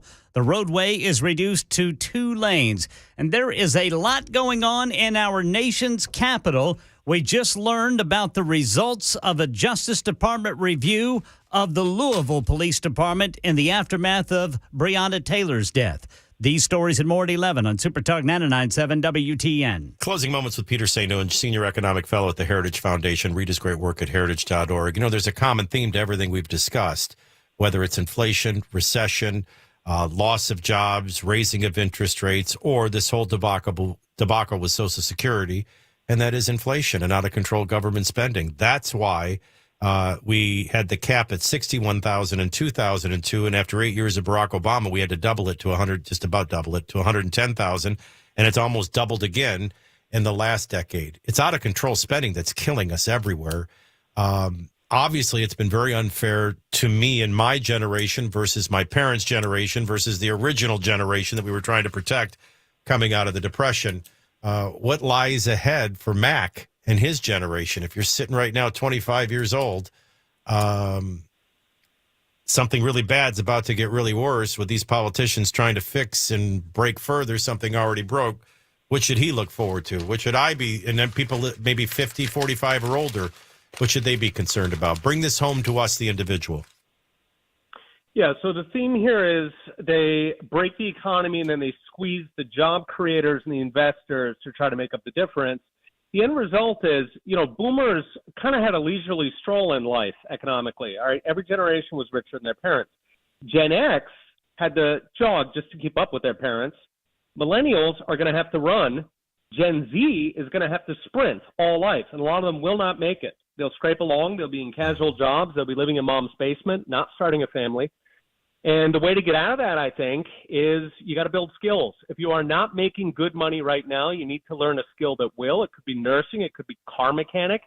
But you need an actual skill that people really need. Those guys are doing just fine. If you have an actual trade, if you have some skill, programming, whatever it is, you're going to make it. If you don't, you know, you can't do what Gen X and boomers did, just kind of taking it easy and strolling along. That economy is gone. Yeah, and we're running out of money to print. Boy, I love these visits, Peter. We'll make it the podcast if anybody missed it. And absolutely. You should be getting paid for this. That's how well you're doing. God bless you. Thank you for joining us every week. And they can read your great work at heritage.org. We'll talk next Wednesday. All right, Michael. Stand by for news.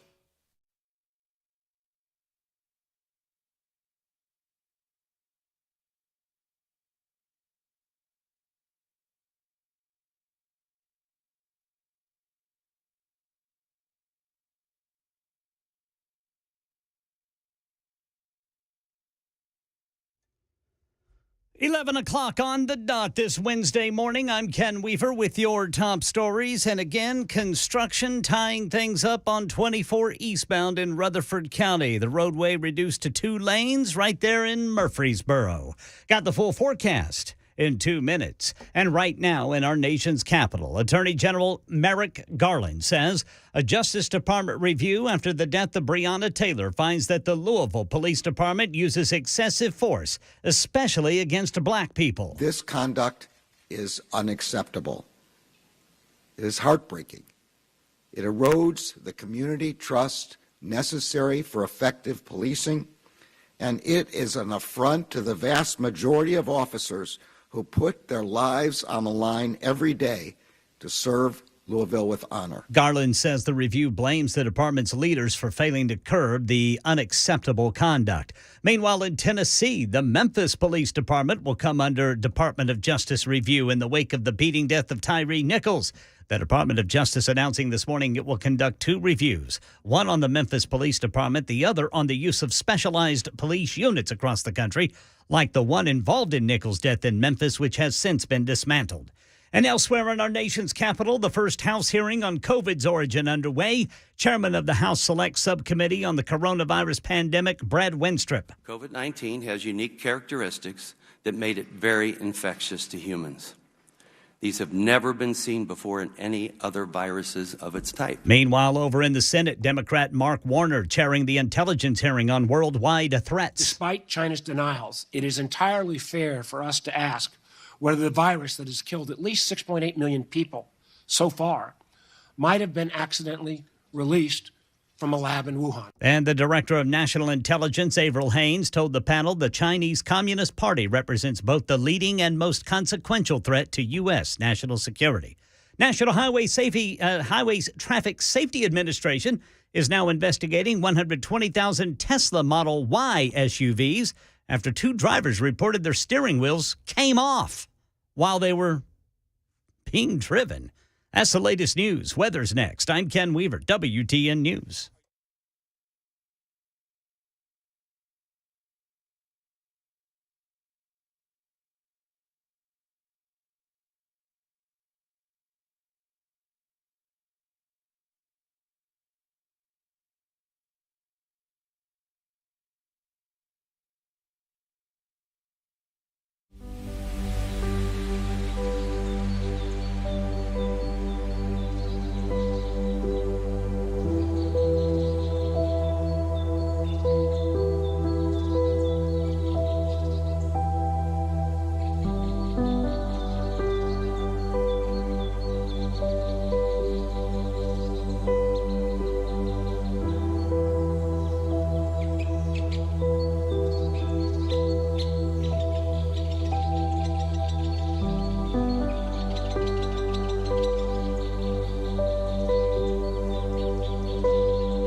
All right, currently at 11:06. Depends on where you're at. We're mostly sunny. Some of you have fair skies, but 54 degrees at the Puffy Muffin in Brentwood, 57 to the north in Hendersonville. Downtown at Music Row, it's partly cloudy. 55, it feels like 53 in Nashville. The Dow is down 72. NASDAQ is up 50. The S&P is up 6. 2 out of 3 are in the green, but the market is basically flat after huge losses yesterday. I'm Michael DelGiorno for the Dr. Gill Center in Franklin. A lot of you are dealing with back pain, neck pain, knee pain, hip pain, elbow pain. You know, the kind of pain you battle and live with all day long if you're allowed to ever fall asleep. And if you do, you wake up and it's waiting for you. It's not so much the pain itself as the things you can't do that you used to love. As I always say, whether it's swinging a golf club or swinging grandchildren. Well, the Dr. Gill Center in Franklin, we treat all these pains with no needles and no downtime. I know you think of us as a chiropractic office, and chiropractic care really works, but we also have state-of-the-art industry equipment like Class 5 lasers, red light therapy. We have spinal decompression therapy, which was the big game changer, separation without a scalpel. They're all designed to pinpoint inflammation in the body, reduce pain, swelling, and accelerate healing through treatment. And it always begins with an accurate diagnosis. That's why I say we're your best bet to avoid pain, avoid surgery, and get pain-free.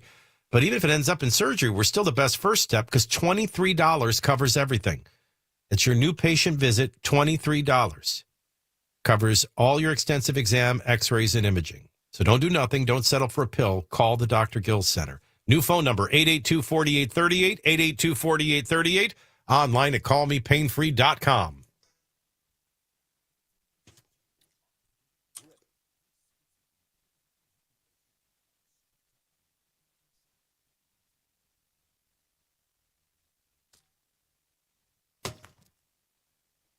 $11:08 in the morning at Super Talk 99.7 WTN. The House Public Service Subcommittee passed a House Joint Resolution, HJR 5, a resolution calling for states to propose a congressional term limit amendment to the United States Constitution.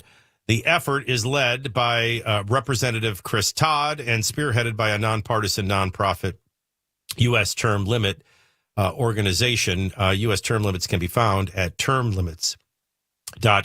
And from said organization is Aaron Duquette, who I am so happy to meet by phone. And Aaron, thanks for joining us today. Oh, good to see you. Or hey, I guess over the phone. If you're staring at me, I'm calling the police. Good to hear you. Good to hear you.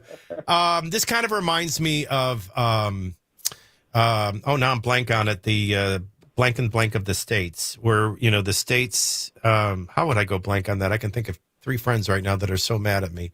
The article. What is it? Convention of States? Yeah, the Convention of States, where, you know, ultimately we are the United States of America, and the states have a course of action they can take, but you need X number of states to participate. And if it were to happen, it would solve a lot of things, not the least of which is give control back to the people, which we ultimately need desperately, and our founding fathers would want us. Your effort is very similar to that. There's nobody in Congress that's going to put term limits on themselves, right?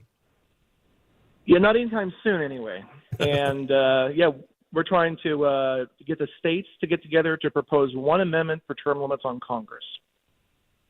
You know, I've often said, Aaron, if you really wanted to fix things, if you made it law, you have to have a zero-based prioritized budget in the federal government. So if you want to spend more, you're going to have to cut something. It has to balance. A prioritized zero-based balanced budget amendment, make it law, end of story, end of printing money, end of inflation. The other would be term limits, which is exactly why it's going to have to come from the states, right? It's not going to come from within. They're enjoying the control. Well, that's exactly right. You know, asking, congressmen, the members of Congress to vote for their own term limits has an obvious, point of conflict. It's self-interest. And so they're not under a whole lot of, motivation, to go rush to propose their own term limits anytime soon, even though the polling has it at 82% across party lines. So that's where the great thing about this is that we have Article 5 in the Constitution that allows that we can actually circumvent Congress to propose this amendment that they are reluctant to propose for themselves. Or when we get close to the required numbers of states to propose, to call that convention to propose that amendment, perhaps when the seeing on the writing on the wall, finally Congress will be compelled to act and propose it themselves rather than let the states do it. I'm going to just pull this out of memory, but I'm thinking the number's 34 states. 34 states to call a convention to propose term limits on Congress, and then we would need 38 states to ratify whatever is proposed. Right. And we're at? We're at, our organization has 5 single topic applications that have passed, and we have several other states, including Tennessee, that are really on the cusp of passage this year as well. Do you remember what I emailed you last night? Hey, look, I realize it's a long shot. There's no question about it. We're at 5. We got to get to 34 and 38 to ratify. But you know what? You can't get there without 1, 2, 3, 4, and 5. You can't get to 10 or to 20 or to 30. Let's just get going, because it is the ultimate solution, and it's the only way it's going to happen. You know, you just brought up a stat that I think we could talk about for 20 minutes that ought to be dumbfounding. If the majority of the American people are in support of term limits, think of the elite that are running and governing, the amount of deafness to that this never comes up. And you would think that getting 34 states and ultimately 38 states wouldn't be hard to get with that percentage of the American people for it. Connect the dots to that, because it doesn't make a lot of sense. Sure. You know, the obvious conflict is with Congress proposing their own, but we need to work with the states and get states like Tennessee to take the lead on this and say, you know what, we need to start pushing back on the federal government and not just taking orders from them all the time. Let's actually push back to their corruption and actually put them back in their proper place, in their proper role. And so Article 5 provides that means of doing that, that the states actually can flex their constitutional muscle and actually push for something that, you know, like you said, a deaf ear has been turned to this issue. The people are screaming for it. But just look at it politically. They don't have any motivation to really change that unless the states threaten to do it for them. I'm sure there's people screaming at the radio. Ask them, once this gets out of subcommittee, how does this look in Tennessee? Is Tennessee looking like a solid early leader? It is. Yeah, I mean, I don't, you know, it's such a super duper majority. I mean, although, you know, Republicans, it's just an R. It doesn't always ensure they're going to do the R thing. But I would think on this one, it would. How uncomfortable is that for the members of the state House of Representatives and Senate to take such a strong stand on members of their own delegation in D.C.? That's got to be awkward. I mean, I just want to acknowledge I would think that'd be awkward. It might be in certain cases, but actually I would say with the Tennessee delegation in particular, several of them actually are people that have gotten behind our amendment proposal in Congress and are pro-term limits people. So Tennessee is actually kind of an outlier in terms of state delegations to Congress. They're actually pretty pro-term limits on the whole. All right, let me ask you this. You know, how much would you, let's take Haggerty and Marsha Blackburn, our 2 senators. How supportive are they of your organization and your mission? I know Haggerty has signed our pledge of support for our amendment proposal in Congress that Ralph Norman's filed. And I don't recall with regard to Blackburn, so I have to take a look. Okay. I think I can guess, but you might be just unable to recall. All right, so walk us through how this works. So it gets through our House. We still got, what, another 30 states to go, really. Give me a view of your map and the seeds, and if for no other reason, so I know how to pray. I guess is how I'm trying to transparently say, or maybe like the rest of my audience, really get behind. Maybe we should talk monthly. Maybe you should have ideas of what me and the listeners can do to support your organization. But in the meantime, give me a glimpse of your war board and where this is going. Sure. You know, we got a good handful of real key states that are active, and that Tennessee is right at the front of that. We also have really intense action going on in Ohio and other states. And North Carolina is real close, Utah, Arizona, all over the map. There's all kinds of action happening. And so, you know, I think this is a good issue where, you know, people that are supportive, which is most, can let their family members know, you know, in different states, hey, get behind this. You can go to our websites, termlimits.com. and look up what's going on in your individual states and track what's going on. So, yeah, it's a lift. We have, you know, a team here. It's kind of a small team, but we're all over the country, and we're working in state capitals all over the place. We have probably a couple dozen states that were active and filed in this year. So it's all over the map, quite literally. How accurate would I be if I said the potential for states to get behind this, let alone pass it, let alone get to 38 to ratify it, would take every single red state. Well, it may, but one unique aspect of what we're doing with our application is that we have this single topic application as opposed to having other topics involved as well. And so it's particularly a nonpartisan issue. If you look at the polling, of course, as we talked about, Republicans and Democrats support it. At the Thanksgiving dinner table, when I come home and visit, I've got political stripes all over the place, from my family. So, but I'm not looking at any specific polls right now, but yeah. if you're imagining a poll, what percentage of Republicans support term limits versus Democrats? It's got to be higher for Republicans. It's got to be. It depends on the polling. It's routinely 82% nationally, and I think if I'm recalling offhand, something like 85% of Republicans and like 82% of the Democrats most recently, and then independents are like 78. It's all right around the same. I got to tell you, that shocks me, Aaron. I did not expect that. I mean, the problem is bipartisan. I mean, there are Republicans hanging out in the Senate from the 1970s till the coroner arrives, just as much as Democrats. I mean, that's the issue. That leads to my next question. Aaron Duquette joining us with U.S. term limits. All this conversation about age, primarily because of Joe Biden showing cognitive issues. But yes. I could also, by the way, all 80-year-olds are not the same. My dad's 85 and still acts 16. So it's individual. I get that. But with all this focus on age and then suddenly looking at these old senators that stay till death, this could be a pretty good window for you. This could be a pretty good hour for you. This might be the moment. Yeah, that's been increasing in the conversation in the media recently. Is this talk about why is Congress dominated and steered by octogenarians? How did this come to be? And it's not just because America has been voting in much more elderly members of their federal legislature. It's because when you look at their history, they've been there for 20, 30, 40 years even.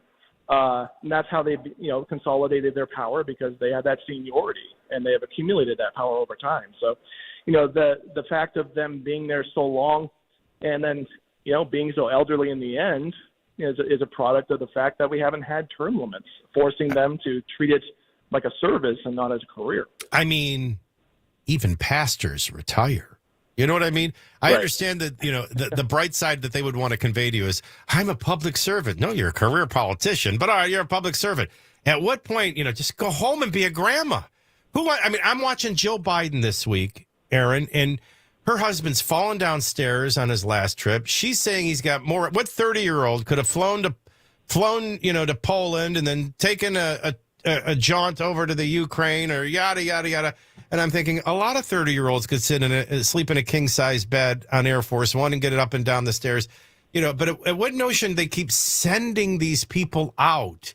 Why doesn't she want to spend whatever years he has left growing old with him? They just stay forever. And the answer you just gave it is they don't want to relinquish their individual or party's power and ability to control, which is I'm sorry, I was going to give it to you open-ended. That ought to be our ultimate motivation to take that control back for us, the people. Yeah, Fred Thompson, way back in the day, he was a huge proponent of term limits in the 90s and tried to get this done from within Congress. And he once said something really wise about running for Congress and having it be a career. He said that serving in Congress should be an interruption of a career, not a career in and of itself. And it's become a career dominated. And it really, if you take a look at that, if it's so dominated by you've got to be there for 20 years before you can start really flexing your muscle and setting the agenda in Congress, well, then it's encouraging careerism from the beginning. And that's going to create a situation where there's actually, I think, a lot of really qualified people that don't run for Congress because they realize I don't want to make a career out of this. Closing moments with Aaron Duquette. He's with the U.S. Term Limits. You can find their great organization at termlimits.com. It's a long shot. We would be I think Tennessee would be the 5th state on your team. Yes, sir. No, 6th. I'm sorry. Sixth state, and we need 34 and 38 to eradicate. So like the Convention of the States, it's a long journey. It's a long shot. We haven't got there with Convention of the States. Can we get there with term limits? What's at stake for all of us if we don't? Or pretend you're in an elevator with me and my audience when we get back, Aaron, and tell us why we better get on board. Or sounds good. Or bad's going to get a lot worse. More with Aaron Duquette here in a moment. Do you have a VA loan? Listen closely. In this housing market, homeowners with VA loans have access to a ton of instant cash. I'm Michael DelGiorno for Loan Pronto, and if you need cash to pay off high-interest credit card debts, maybe other high-interest loans, how does a check for $80, $90, over $100,000 in your hand in 10 days sound? Probably pretty good, especially if you do something smart with it. We're helping our veterans every day get the money they need with the quick and easy zero-cost cash-out refi. And no closing costs. And here's the best part. Here's what's cool about VA loans. You can access up to 100% of your home's value. Use that money. You want to free up cash flow to afford inflation, and then you want to get yourself recession-proof and get rid of all variable rates or all debt, if possible. We can get it done in 2 weeks. Most homeowners freed up $800 to over $1,000 a month in their budget doing so. Get your house in financial order and use your house to do it. Loan Pronto's all-digital process makes it fast and easy. They're doing loans with super low APRs right now, and the interest rates, as you heard, are only going to get higher today. And we love working with our veterans. So if you have a VA loan, call 499-5780 today. 499-5780. Loan Pronto, 499-5780. Online at loanpronto.com. Equal housing lender and MLS 1661781. Subject to lender approval.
Looks like they cleared up the construction there in Rutherford County, so 24 eastbound is flowing freely, or at least will be shortly there in Murfreesboro.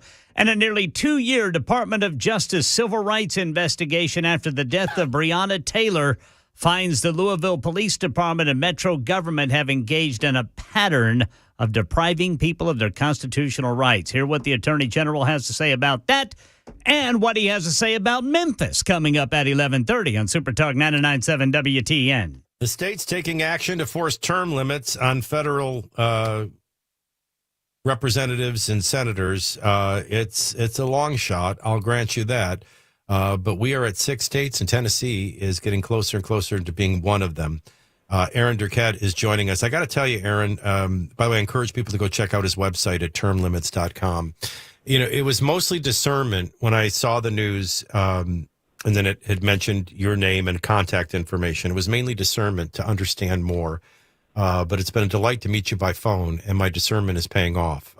You're very articulate, you're very intelligent, and you're very focused. And I appreciate you being here for my audience, and I want them to trust you. All right, so final 3 minutes. What are the people that are against this saying? If they could scream at you right now, Aaron, what would they say? I'm sorry, could you repeat that again?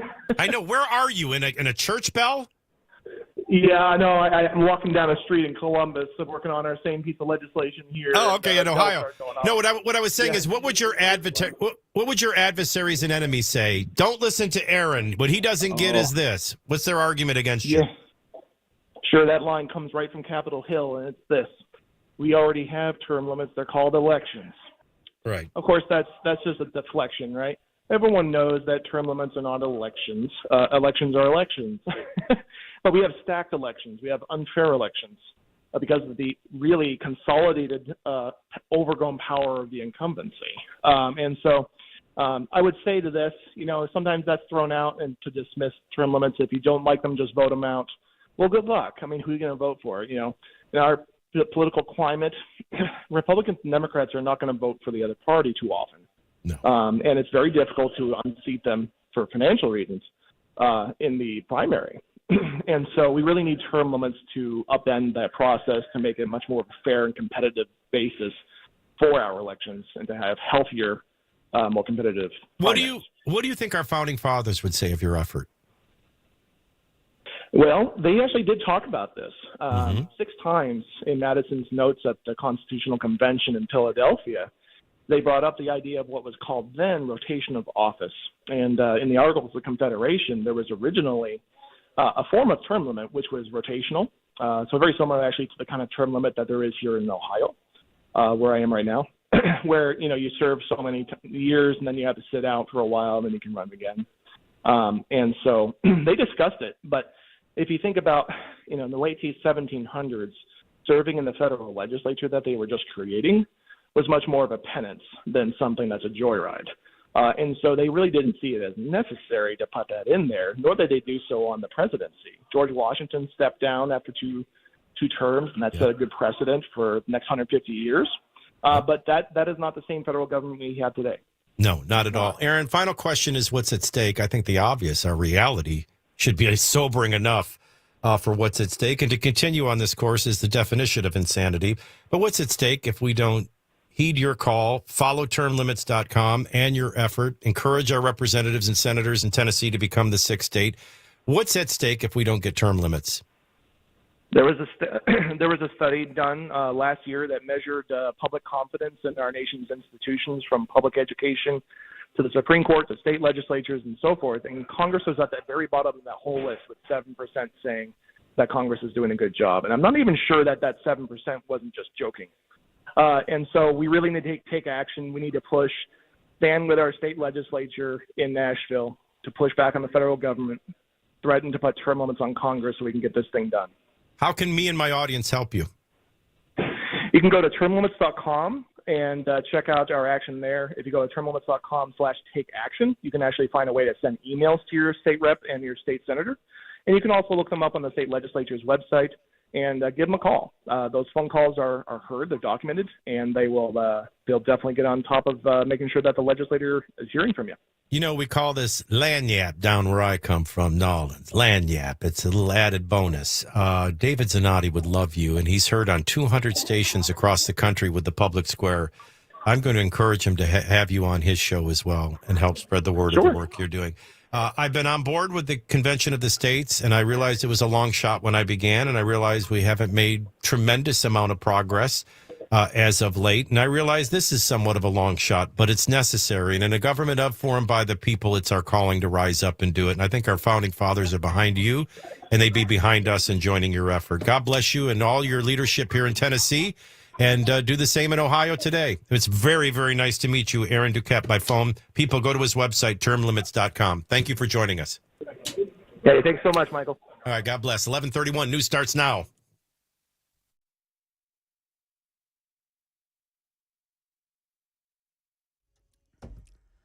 I'm Ken Weaver with your top stories. As you can tell, we're not going to warm up that much today, and the chance for rain increases starting today. Full forecast in 2 minutes. A nearly 2-year Department of Justice civil rights investigation launched after the death of Breonna Taylor finds the Louisville Police Department and Metro government have engaged in a pattern of depriving people of their constitutional rights. Here's Attorney General Merrick Garland. This agreement commits the city and LMPD to work with the Justice Department, the community, police officers, and other stakeholders to address the problems that we have identified. Meanwhile, in Tennessee, Memphis PD and specialized police units will be under review of the Justice Department for the beating death of Tyree Nichols. And in our nation's capital, Ohio Republican Congressman Brad Wenstrup is chairing the first COVID origin hearing. I think we've already established that the select subcommittee will try to leave no stone unturned to try to find the truth. That's the latest news. Weather is next. I'm Ken Weaver, WTN News. Hi, I'm Paul Winkler. Have you ever thought about why we invest in the stock market? Well, you often hear because we want to protect ourselves from inflation. Well, what is inflation? It's prices going up. Who's raising prices? Companies.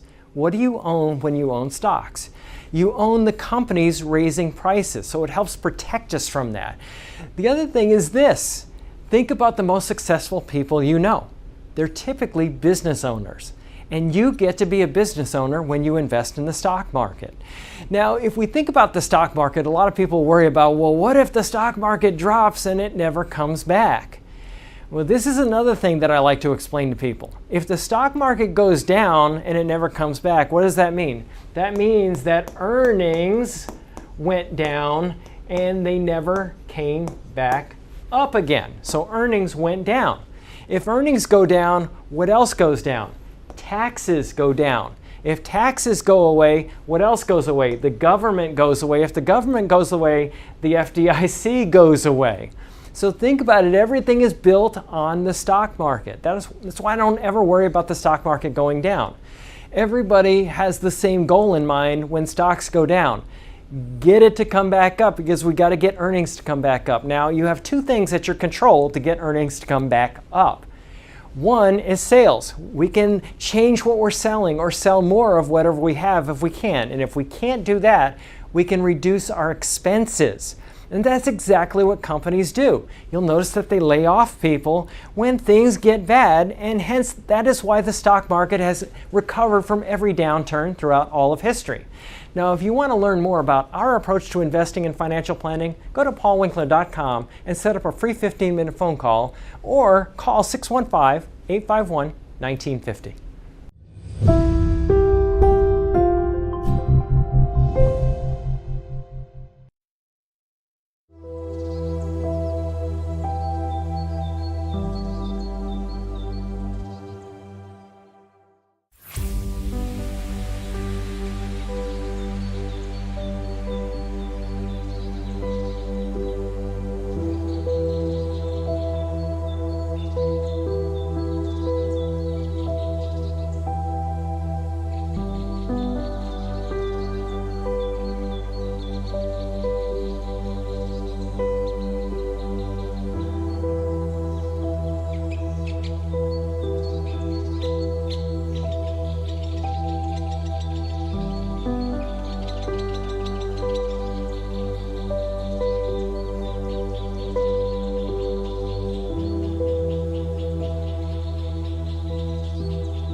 All right, at 11:35, we have partly cloudy skies, 55 degrees in Franklin. It's 57 with fair skies in Mount Juliet. Down in the boroughs, sunny and 59. You're the warm spot. Downtown on Music Row, statues are naked. Skies are partly cloudy. It's 56 degrees in Nashville at WTN. The market, we lost 580 yesterday on the Dow. It's down another 182 today at 32,000. 674. Nasdaq's only up $7, and the S&P's now down $5. The market is down at 1136.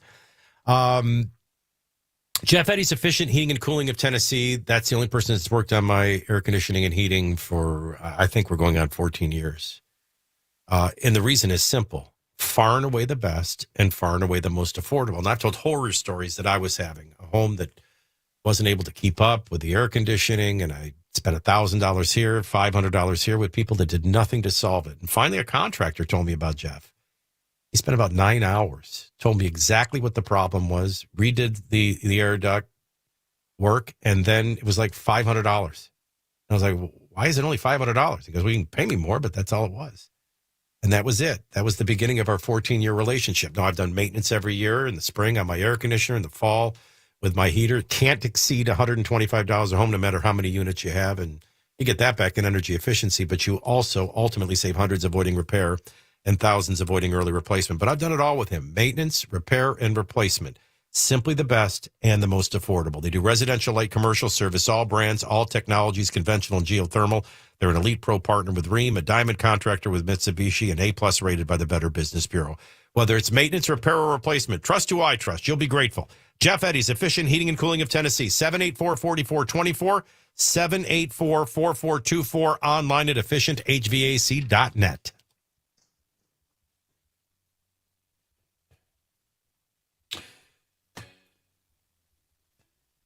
Well, the expression, Mac, is time flies when you're having fun. Yeah. Apparently time flies when you're painting the depressing picture of your reality as well. Really flown by. You must be so excited about getting older. I know. I was like, man, this is super fun. This is great. Oh, yeah. I mean, so glad. We're only heading completely in the wrong direction. I mean, Joe Biden struggled with I can describe America in one word. I can do it in several words. You're like a car headed right off a cliff, and you got the pedal to the metal going faster and faster off the cliff. Yep. And it's not fun to report on all that, but, you have to be I think understanding begins with having the maturity to see reality. You got to know the position you're in. Most of what we've done wrong, discovering how we got here is 99% of your way out of it. Just turn right around. That's what I love about repentance. Repent. The assumption is that you're going to repent. Now, if you don't repent, we'll see at the forgiveness table again down the road. But if you repent, you're going to get out of that. The sin is what got you there. The repentance is what will get you out. And your ticket is forgiveness. Well, it's the same with what we're doing. Did you see just in and by the way, I think it goes without saying that Peter St. Unge is our podcast. And if we could do a second one, I think it ought to be on with Aaron Duquette on the term limits. But the commonality with all of them. Where does the out of control spending come from? Because you don't have a zero-based prioritized budget. Why? Because these people in power and control like pandering to you and controlling you with money. Term limits would affect that. All this out-of-control spending and printing of money creates inflation. What does inflation do? It makes the Fed have to step in and raise interest rates. What does that ultimately do? Well, it controls you from spending. It makes it impossible to spend. You're now looking at car interest rates in the 8s and mortgage rates headed to the 9s. Buying a home and a car, considered the two essentials that you need, are about to become unaffordable. And for poor Mac down the road, we saw the same thing with Social Security. That's why it's insolvent. It can't keep up with inflation. Why can't it keep up with inflation? Because we can't get term limits and we can't get people to stop spending out of control.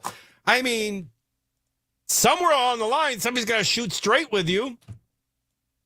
You got to have the courage to see the reality in order to even brainstorm the way out, let alone the courage to journey your way out. Yes, St. Unge is really good at laying down the line as far as reality is concerned, but also saying, hey, listen, here's what we can do to get out of this, figure this out as an individual and from an administration perspective. So that's really nice listening to him. He really enjoyed our visit today, and then he gave me a great quote, and it was all about, how do you shut up the individual? You grind them. You grind them with taxation and inflation. And it was a quote from Lenin, not John, communist, Marxist Lenin. And I said, well, let me tell you something. I feel crushed. And he goes, well, on the bright side, we've been through much worse. They crush. We get stronger. Consider how badass the Americans were in the 1820s on the new frontier. Well, yeah, maybe where we all end up in the 1800s. But, you got to circle your way out. Birthdays today. Let's feel depressed. You ready? Do you even know who Mickey Dolenz is, Mac? I don't think so. Isn't that odd? What was it? Nicky Dolenz? Mickey Dolenz. He was the Monkees. So that's the difference between you and me. When I was growing up, we had Banana Splits. We had Hey, the Monkees. We had Brady Bunch, Partridge Family. Mickey Dolenz of the original Monkees, 78 years old. Freddie Prinze Jr., who has now obviously lived almost twice as long as his father. Long before Freddie Prinze Jr. was Freddie Prinze. And he was on, Chico and the Man, which was a great show. He took his own life in his 20s, stand-up comedian turned television star, and then took his own life. His son is 47. Aiden Quinn is 64. If it's your birthday, happy birthday. There's crap on television. I won't even list them. They're just awful. I don't even know why I wrote it out. I'll tell you what's on television, SEC tournament basketball. Yeah, that's it. That's it. March Madness getting cooking now, up. People probably most care about the Vols and Vandy, obviously. So the Vols play 2:30 tomorrow, Bridgestone Arena. And we don't know who they'll play yet, depending on the outcome of tonight's game. Vandy will play at 8:30 tomorrow night. We don't know their opponent until the outcome of tonight's games. LSU, Georgia. Am I just being biased because I went to LSU? I would think LSU, Georgia is the big SEC game. I was joking with Ken earlier. You're going to start the Big 12 tournament with Bedlam. OU, a massive disappointment versus Oklahoma State. Solid as snot. Should be an early out for the Sooners. To go with their disappointing football season, I would think OU can't even get an NIT. Wow. I think Vandy is interesting. Yeah, they are. They're bubble. I think Vandy has to go pretty far. I think they got to win a couple of games for an NCAA bid, or maybe they'll get it on their own. But they're a shoo-in, I think, for an NIT if they don't get. NIT, no doubt. And NCAA. OU is going to get neither. OU, if they had summer school for basketball, they'd be in it. Syracuse is interesting to me because of how many games they've won. I think Vandy's won 5 of their last 6. Yeah, they're hot. That's got to be respected. It should carry forward into this tournament. But, there's some teams that maybe a week and a half ago or so we'd have said not a shot. And now we'd say, boy, if they get in, they're not only going to get in, they're going to be dangerous. Syracuse would be one of those. Vandy would be one of those. How about the Giants? They managed to get their cake and eat it too. So they seal Daniel Jones, who you were silent earlier when I brought this up. I don't want to go too long on sports, but I was very impressed with his play in the postseason. Daniel Jones is really coming of age. He's starting to be what we thought he was going to be. And I think the Giants are smart to commit $160 million to keeping him and then tag Saquon Barkley as their franchise. There's no question they're going to have a quarterback and a star running back. We lost our star receiver. We don't have a quarterback, and we're thinking about getting rid of our running back. I don't know. I'm liking the Giants more than the Titans right now. And Aaron Rodgers must love the color of green. He's talking to the Jets, and the Ravens locked up Lamar Jackson as their franchise tag player. Well, they franchise tagged him, but now it's a specific franchise tag. He can go look at other teams, and he probably will. And they're going to pay him whatever he wants. As they should, hopefully. Yeah, that's all they got. And then the Preds are in Arizona tomorrow night, 8 o'clock on Bally Sports. That's Sports in the Talk Station. All right, so I thought there were two interesting things that we didn't get to today, and this is one of them. An undeniable example of news media. Now, I'm reading straight from the Washington Examiner. An undeniable example of news media distributing propaganda rather than reliable information was the suppression of the now vaccinated lab leak theory of COVID's origin and the arrogant assertion that it was false. I was listening, I don't know if it was yesterday or the day before, to my baby brother Matt. May have been the day before. Doesn't matter. I just thought he had a magnificent opening monologue. I happened to get in my car and I was driving and I was listening, and he broke this down because he put his finger on it. It wasn't, I'm always teaching you, journalism's dead. Don't even expect it. That was the most significant thing that happened in 2016. Journalism died. They didn't care that you saw it. And you don't even get news anymore. You get narratives. Then you have narrative repeating from people in extreme political positions on social media. That is the essence of the social dilemma. It drives us further to the far left, further to the far right, with no in between, no logic in between, just a war of the left versus right. And they feed it. So you get narratives and you repeat it to other people that only watch what you watch, listen to what you listen, and believe what you believe. That's why we're in a checkmate, quite frankly. But he did a great job of recapping that, because it wasn't enough to consider it. It wasn't even enough to silence you. You weren't allowed to ask questions. Never mind disagree. You weren't even allowed to ask questions. And what was the price you would pay? Everything. You would be crushed, not just insulted, crushed, lose your job, lose your career. Listen, when we untangle this whole thing, we better untangle it beyond just the media. That's about as far as I feel comfortable going. But oh, by the way, the media was despicable. I know, I was living it in real time. It wasn't an easy walk in my immediate circles. Now, that's COVID. I could play you a clip. Actually, let me do it real quick. I know it sounds like I'm changing the subject, but I'm really not. I don't know why McCarthy chose to give 40,000 hours of video only to Fox. I think that's playing the Matrix game. I think that was a mistake. I think he should have just released all 40,000 minutes to everyone. Now, certainly CNN would have found their clips they chose to show, but Fox would have still done theirs, and you'd have had the same discussion without them saying, you only gave it to Fox, and only Tucker Carlson went through them, and now he's trying to whitewash what really happened January 6th. You gave them their narrative, is my problem with it. But watch how the reporter... Now, you think they would, first of all, who wouldn't want to see all the lenses? I've seen all the video of the hooligans. Isn't it interesting to see new video of Capitol Police escorting people around, trying to unlock doors for them? I think that's an interesting conversation and understanding. It's pretty outrageous it didn't come up in all of the testimonies and all the hearings. They're still not interested in it. Here's how they attacked the Speaker of the House, McCarthy, yesterday. Mr. Speaker, because of the footage that you gave Tucker Carlson last night, he went on and said this was a mostly peaceful chaos. As he said, he downplayed Brian Sicknick's death, said it was not related to January 6th, said this was not an insurrection. Do you regret giving him this footage so he could whitewash the event? Now, before I get to do you regret giving him this so he could whitewash narrative? It's a fact that the only person that died on January 6th was an unarmed protester. The officer did not die. He died days later. And it is a discussion that the cause of death had nothing to do with anything that happened to him. It's inconclusive. I don't know why McCarthy didn't answer that, but I got to be honest with you, I love where he went instead, too. So listen to this loaded, biased question. And then for those of you that had your doubts about McCarthy being speaker, well, he's 1 for 1 with me. Him this footage so he could whitewash the events of that day? No, I said at the very beginning, transparency. And so what I wanted to produce for everybody is exactly what I said, that people could actually look at it and see what's gone on that day. So. But why, Mr.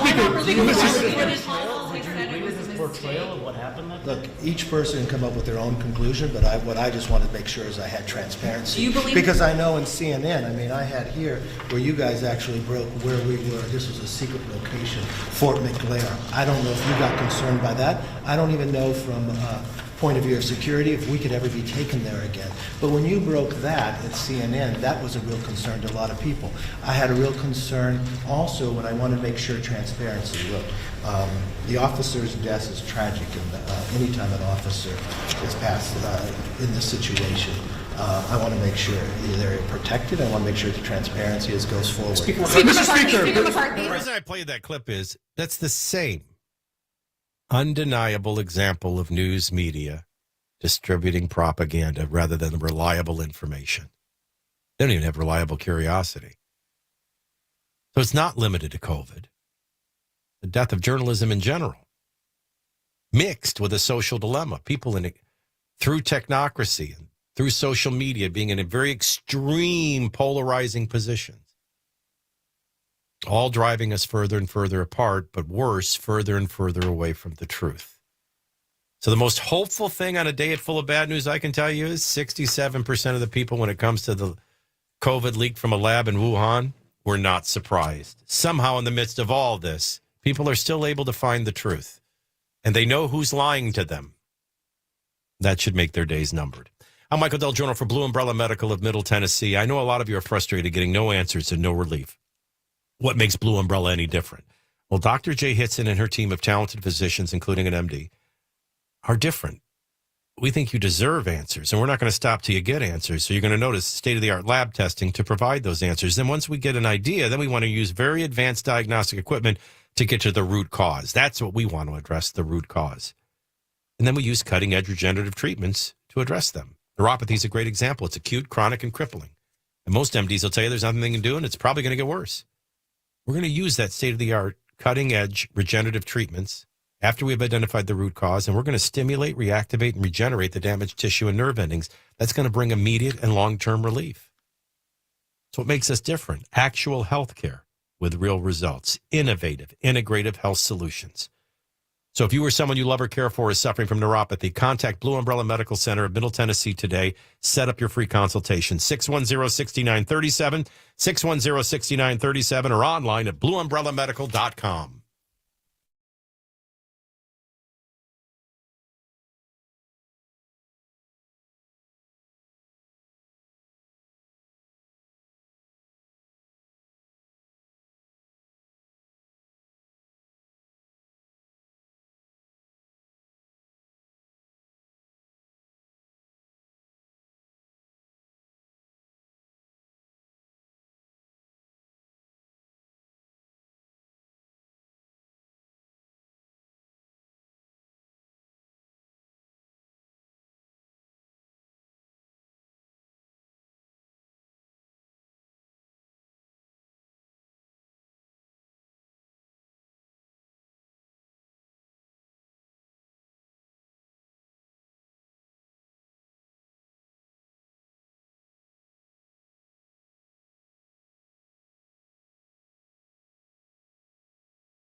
Information-fueled, opinion-driven, that's Super Talk 99.7 WTN. I got to thank everybody, starting with Chris Walker, although a glance at the Super Talks hotline, I don't think our listeners are as understanding and forgiving of Mitch McConnell, perhaps, as Chris Walker was. But we covered a lot with Chris. And, of course, Peter St. Unge joined us, Senior Economic Fellow from the Heritage Foundation.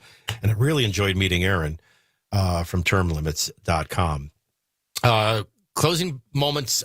We literally, it's a serval, by the way, was the cat. Now, at first, they didn't know what it was. They weren't certain if it was a bobcat or something more even wild. But it was a serval. And when they did the toxicology, it came back positive for cocaine. So at a time where it dropped from number 2 to number 4, I think, this week. But the number 4 movie at the box office is Cocaine Bear. We had a cocaine serval that is now resting comfortably at the Cincinnati Zoo. I thought that was an odd, bizarre coincidence. And then I saw this story. I wanted to get to this, and obviously I can't do it justice in 60 seconds, but older does not necessarily mean wiser. By the way, from a biblical standpoint, that's true. God is past, present, and future simultaneously. You can ask for wisdom. God will lend you and gift you wisdom beyond your years. But I got news for you. Just having lived, you should be learning things. If you're making the same mistakes in your 70s you made in the 30s, I don't think you're being honest with yourself about how much you've learned. You just don't have the discipline to live it. But, all right, let's go with it anyway. 57% of the respondents felt that everyone expects older people to have all the answers, and 17% said that decision-making was harder as they got older. I find it easier as I get older. One poll survey for Clear Match Medicare also found that 31% of seniors would consult someone else regarding large financial purchases. Well, that's just wise at any age. When it comes to making mistakes, the average senior said that they make the same error twice before learning from it. Well, even at that rate, you should be getting wiser with years. Oh, by the way, a warning from the Girl Scouts. Stop buying Girl Scout cookies on eBay. Apparently, a lot of people are trying to get these Raspberry Rally cookies, and they're jacked up now to $100 a box, where they're normally $5 We're scalping Girl Scout cookies, so we got that go for it. All right, my baby brother Matt Murphy is next. I wonder what he'll say. I'll see you tomorrow morning at 9 right here on The Big W.